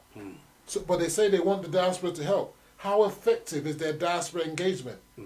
If I want to invest in Nigeria, can I go to the High Commission now and say, look, I've got £10,000, I want to invest in Ekiti State or Kwara State or Jalingo. I want to set up a farm or a chicken farm or a school or whatever. Can you process documents so that I can ready in 2 months' time? Is that really possible? Absolutely not. This is what we're talking about. But yet, they will tell you that we're pro, we're active, we're making the ease of doing business better, we're doing this, we're doing that. It's called lip service. It's not real. I've touted, I've said, why is it that our High Commission is not being tasked to say how much foreign direct investment are you generating every year? Every year. I want to see the figures on a monthly basis. I want to see the figures on a quarterly basis. Yeah. And if you're not meeting these targets, you know what? the commercial attaché is fired, we're putting someone else in. Why is that not happening? If that's not happening, you're going to question, one, the presidency, two, the Minister of External Affairs, three, the Diaspora Commission. So when I talk about ineptitude, I'm not insulting them. I'm just telling you the reality. The reality of what is on ground. What is the reality? What does it take for them to put that system in place? What does it take to put a system in place that you can say to diasporans, you don't need to fly on a plane to come to Nigeria before you do your investment. Go to the High Commission there in London, Paris, Australia, New York, whatever. Speak to the commercial attaché or the Diaspora Commission advisor in there, or have a Diaspora Commission office in your office. Tell them what you want to do. We will do all the necessary. We will liaise with the government of the state that you want, the local authority, fast track all the necessary documentation and make the thing happen. Because what? We have our money, but if you're not ready for our money, we'll go elsewhere. Is that of benefit to Nigeria? It's not. And then you shouldn't say, well, if they don't want to, it's up to them. No, you're the one that are losing out. Because why? Look at the youth. Look at what's happening now. That's the problem. So you shouldn't treat people with lip service. You shouldn't be arrogant about it. You should be doing all you can to make these things happen, to rapidly happen. Because we live in a digital age where things can happen like that. What does it take to set up a website? How many governments in Nigeria have proper website, functioning website? They could do this thing if they really are serious about it and want to do it rapidly. And you could say, we have a target of X amount of people we want to employ. If we use this, like I've already told you, 1,000 people employing 100 people from the UK or US or wherever, that's already 100,000 people. They could then tout that as a political achievement and say, look, we did this. You know, if I invest in Nigeria, will I not come to you and say, look, I have a farm. Oh, but do you want to do your own? They process it for me in 2 weeks or 1 month. If you want to do it, this is how to do it. Would you not do it? Absolutely. I have so many people that want to do it. I told people, I am going to be the guinea pig. If I do it, it's opening the door to so many others. People who have never been to Nigeria, even non-Nigerians, because we talk about diaspora as if it's just Nigerians. Non-Nigerians too. And then if they could do this process for diaspora as a quick way to increase foreign direct investment and reduce unemployment, engage the youth, what about Nigerians in Nigeria? What are they doing to speed up investment opportunities and possibilities from Nigerians, apart from giving them, blender, all that kind of stuff. $5,000. Those ones are good, don't get me wrong, they're serving some purpose. But what about those serious investors within Nigeria that you're helping them to invest properly? You see, we talk about small and medium scale, and we're not talking about the big ones. We're not talking about the Dangotes and what. The ones that can engage 10 people, 15 people, 20 people. How are you emphasizing that? What is the coordination? You have Innocent in Nigeria now. How is that working? How many vehicles is he producing? How are you making that become the brand vehicle for Nigeria? How many plants is he only in these states? I don't remember which state he is in. Could he not expand to other states for ease of making the thing work more efficiently? There's so many things that are so. I mean, we don't want to complain, because if we keep on complaining, we're not doing nothing. But what we're talking about is solutions that I'm putting here that people is out there in the media, but they're not doing anything about it. So if those who are there don't want to do anything about it, it's time to change those and change everybody and get people that are ready to do what we want them to do. Femi, a lot of people are now saying that, okay, now what's the sense of having a united Nigeria after independence, 60 years, the country is stagnant, we're not getting anywhere. Isn't it high time for the Hausas, the Igbos and the Yorubas to go their separate ways? Just like the Yorubas presently are advocating for Oduduwa Republic. Yeah. So I want to qualify that statement, because I'm a Yoruba, I'm not advocating for it. Yeah. So by saying the Yorubas are advocating, you would say some Yorubas are advocating, not all Yorubas. Right, okay. So I'm not advocating for that. So let's get that clear. Why would you not be in support of No, I'm in support of one Nigeria. I'm in support of the divided Nigeria. I could never support such a situation. Okay. The point I'm just trying to say is that those supporting that kind of philosophy, as far as I'm concerned, Right. have lost the ball. Right. Because they're always thinking about division and divisive strategies rather than unity and progress. If you're building a house and you keep on chopping it, you take this brick out here, you take that brick out here, will you build that house? No, it won't. No. That house will collapse. So how many people are there rebuilding and build? So when you smash that bit there, someone has to rebuild, use energy to rebuild, energy to rebuild. We should spend more time working on building Nigeria rather than breaking it up. Because the same problems that are within Nigeria would also be in any other subdivision.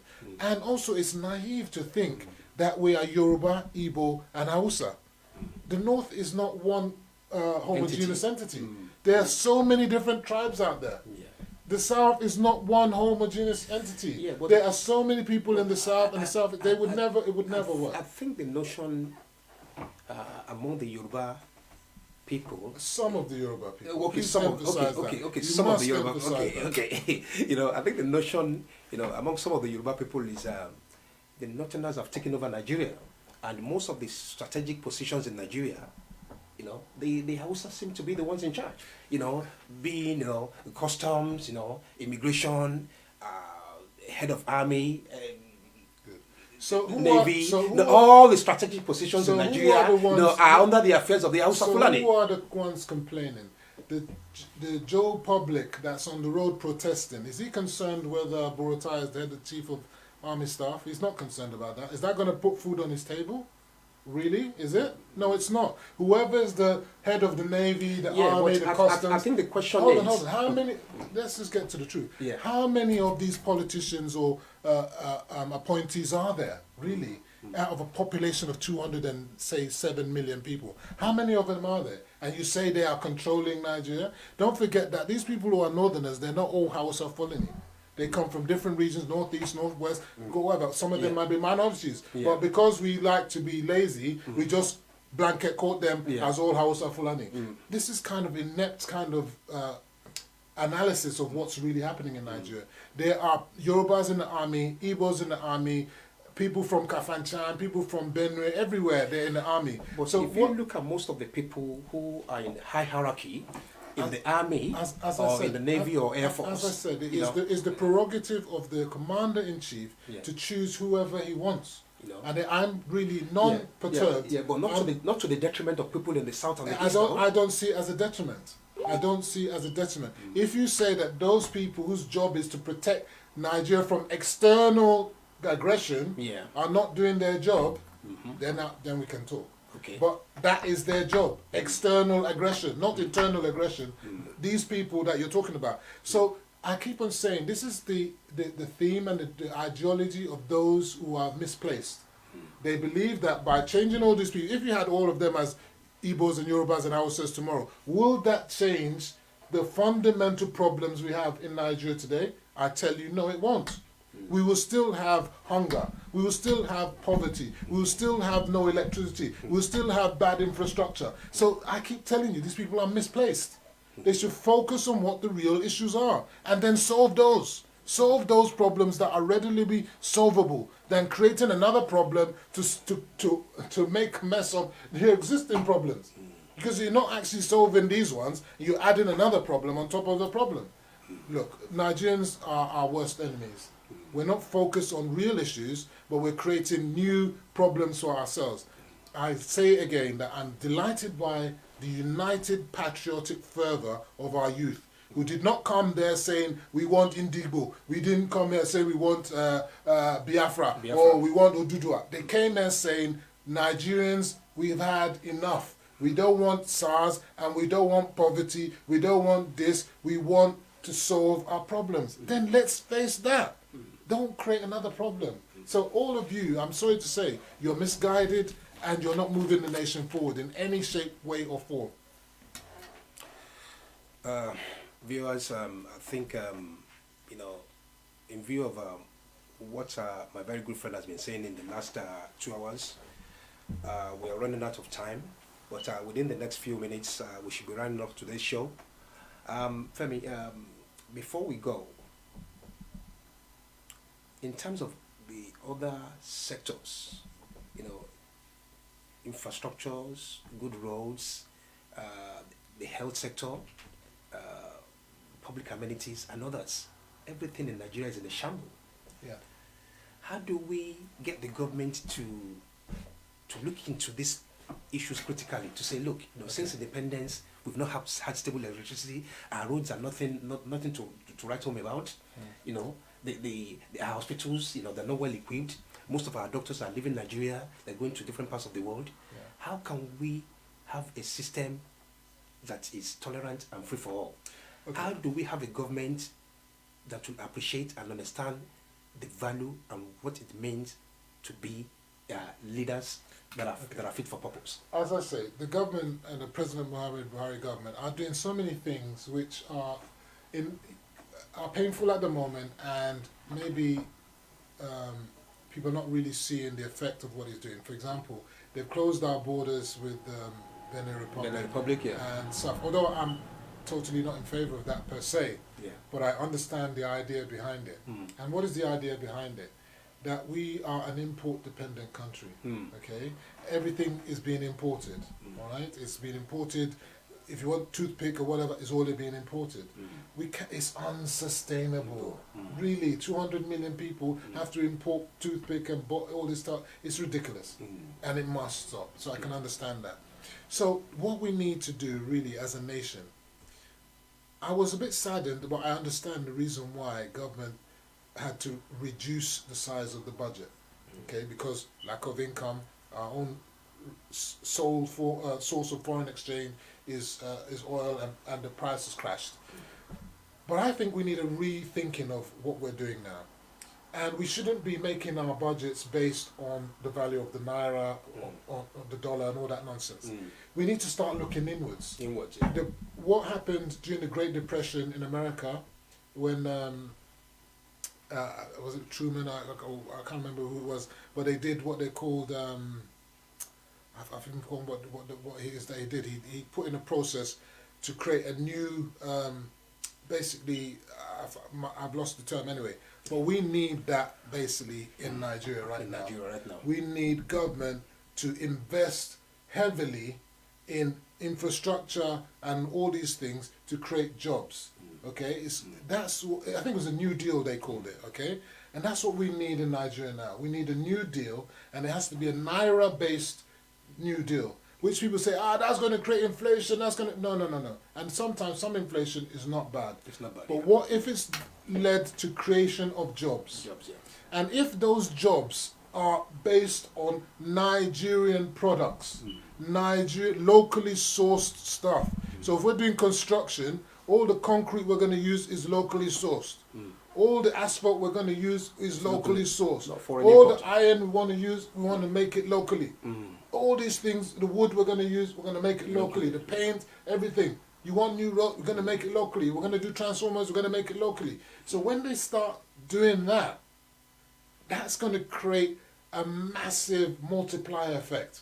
That is what the New Deal did for America. It took them out of the recession, the depression in the 20s, and made them the nation that they were in to get ready for the 1940s, where they were able to succeed. And then they had to do something again during the World War. So unless I'm sorry to say, I mean, we keep on trying to curtail, control the value of the naira and all this kind of stuff. Focus on local production capacity. Increase that exponentially through community projects. We need roads, we need bridges, we need railways, we need so much we need in Nigeria. But try to make them sourced, if not from within Nigeria, primarily within Nigeria, then from within West Africa, and then from within Africa. That must be our focus. That's why I'm not so much in favor of blocking the borders, but then we've got to make sure that Benin doesn't allow imports to be coming in through the back door. You understand? It must be done legitimately. If it's done through a nice protocol, then great. We're making rice now, we're growing rice now, we're almost self-sufficient, we're doing a lot of things, but we need to do more. We need to do vast, I mean, we've got the railways now.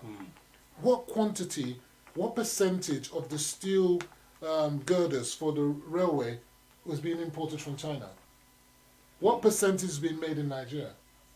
If we're not making them in Nigeria, we must question ourselves. Those who made that contract, what are they sleeping?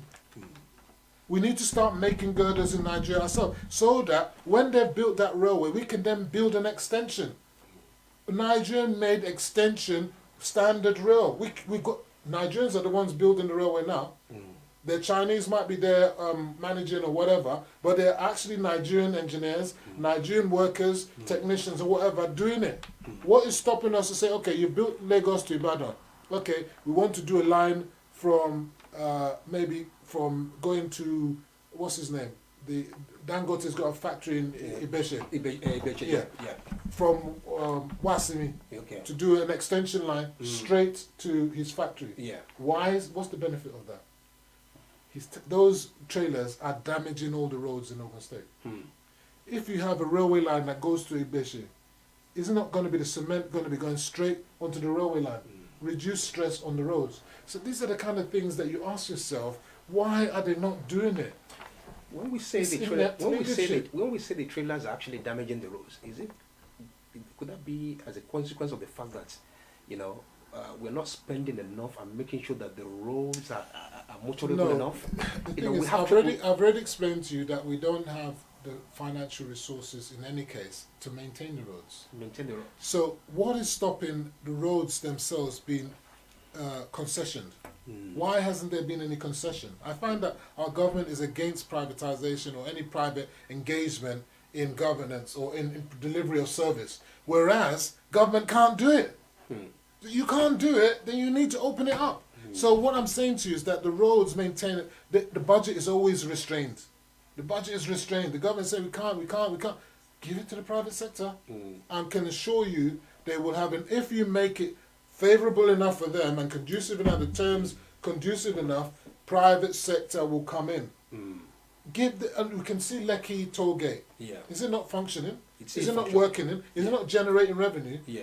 If it can work in Lekki, Ikoyi Bridge, does it not work? It does, yeah. There's no reason why any other road of that magnitude that's taking that level of traffic like Lagos Ibadan, Lagos Shagamu, Lagos Benin, if you're going to Abuja from Lokoja, all these roads, Kaduna to Abuja, they are constantly trafficked. Yeah. If you want this road to be good, to the security to be to top notch, for it to have street lights, for it to be pay toll. Simple as that. Just pay toll. If you're not on that road, you're not going to pay toll. Pay it. It's just another cost. But if I'm paying and I'm getting good service, this is the problem. Like with the electricity, you're paying for electricity, which you're not receiving, or they're giving you what I call legalized stealing, where the distribution companies are doing unmetered bills, where you don't even know what's this estimated bill. It has no relevance to the actual supply to you. It's unconscionable. And I'm surprised that after coming up to 6 years of governance, we haven't amended that whole thing. It's time for it to change. Do we blame the executive or do we blame the legislature? Do we blame the judiciary? Our civilians were not taking them to court to say that this is legitimized stealing. Because if you give me a bill, for example, for 1,000 naira and I didn't even have any electricity, is that not stealing? What else do you want to call it? And we live in because you're sending the bill for a service you haven't provided anyway. So at the end of the day, I've already spoken to you about having legitimized monopolies. In most countries, they have an exchange and monopolies commission where they don't allow monopolies. That where you're behaving as a cartel or you're creating a monopoly, they are there to cut it up, to break it up, like what they did to the oil industry back in the day. That's what we need to do. We don't need to have monopolies anymore. We don't need an NPC soul. It needs to be broken up. We don't need this situation where discos are all monopolies. Ikeja disco is a monopoly in Ikeja. The disco for, I don't even know the one that does with Benin, they have their own disco. Everyone has, and they're monopolies. They're monopolies. No competition. No competition. It's ridiculous. In 21st century, that is the kind of privatization that was forced. And sorry to say, I don't want to make it party political, but when you deliver that, and then you're blaming this government for that, and then this government is not even changing it. There's no wonder. If you don't have electricity, no nation can grow in this 21st century. You cannot. In fact, the IMF put a report saying that the economy of Nigeria is suffering and is not growing simply because of the power. We've got Mambilla Plateau and Mambilla Dam. Mambilla Dam that was it's over 30 years they've planned it. Not a single brick has been built. Not even a single brick. No excavation, nothing. Okay? When is it gonna start? When is it going? Do you know how many jobs Mambilla Electric Dam will create? Tens of thousands of. Let's imagine the quantity of cement that needs to be taken there. The number of drivers. The drivers need to eat. They need to sleep somewhere. They need to. All this thing needs to happen. Even our port in Lagos, a lot of people are saying we need more than one port. Yeah, you know, but we cannot they're rely on trying to power. expand it. They're now trying to build Lekki Deep Sea Port. Yeah. I know there's one happening in Ondo. There's In others Ondo. happening in Port Harcourt as Delta well. Port. So, look, at the end of the day, what I'm just trying to say is that government, I'm a progressive. I believe in free market as well as a measure of a government that is understanding of the people. But where government cannot meet its obligations, it has to allow the private sector to fund. I mean, when I was in university, I did a thesis on the problem with Nigeria, and I compared Nigeria to Brazil. And I was looking at what happened to Nigeria, similar country, although Brazil got their independence several years before us and all, there's lots of differences, but they were a military regime and so on, and there were similarities. And if you compare Malaysia, Nigeria, Singapore, all these, we chose to say government wants to own everything. Government was building bakeries, government was building breweries, government was building hotels, government was building everything. This is ridiculous. It's absolute ridiculous. Okay? And even if you look at all the communities here, Manchester and all the railways, they weren't built by government. The initial railways were built by the private sector. This is what we're failing to realize. We don't learn from what happened elsewhere. America's railways were not built by the government. A lot of America's infrastructure was not built by the government. But we keep on saying government must do everything, government must do everything. Government cannot deliver everything, especially with the mediocre kind of resources that it has at its disposal. It cannot deliver. And if it continue, and when also, my final point is that people are not paying taxes. And it becomes like a chicken and egg situation. Which comes first? I'm not paying taxes because look what they're doing with our taxes. They're embezzling the money and they're not even giving us good service. Then government is saying, we're not giving you good service because we're not getting money, we're not getting taxes. So which one is it? Which one should come first?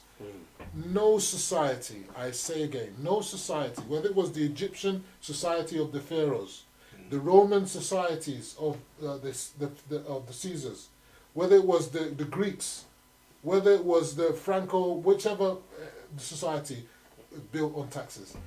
We can go back in time to our own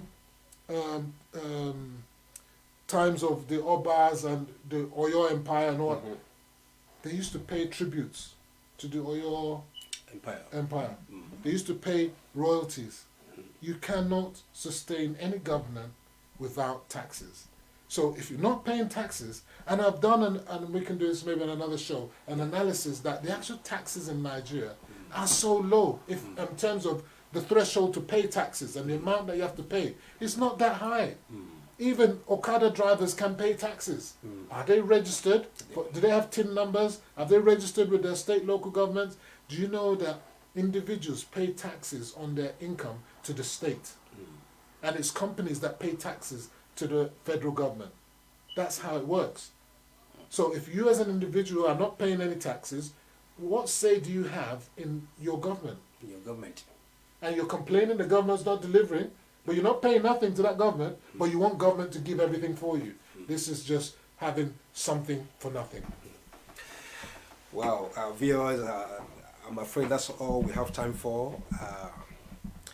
But before we leave, you've heard from both of us the enormous and the magnitude of the problems that we are facing in Nigeria. But the best way forward is for the governments and the leadership and the masses to be held accountable. We have to remember that we are all partners in progress, and for us to build a Nigeria that is fit for 21st century and sustainable, we all need to engage and move and work closer for a better Nigeria. Until next time, when I'll be coming your way with another show, thank you for joining us, and may God bless the Federal Republic of Nigeria. Good night. Thank you for having me. Thank you.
Check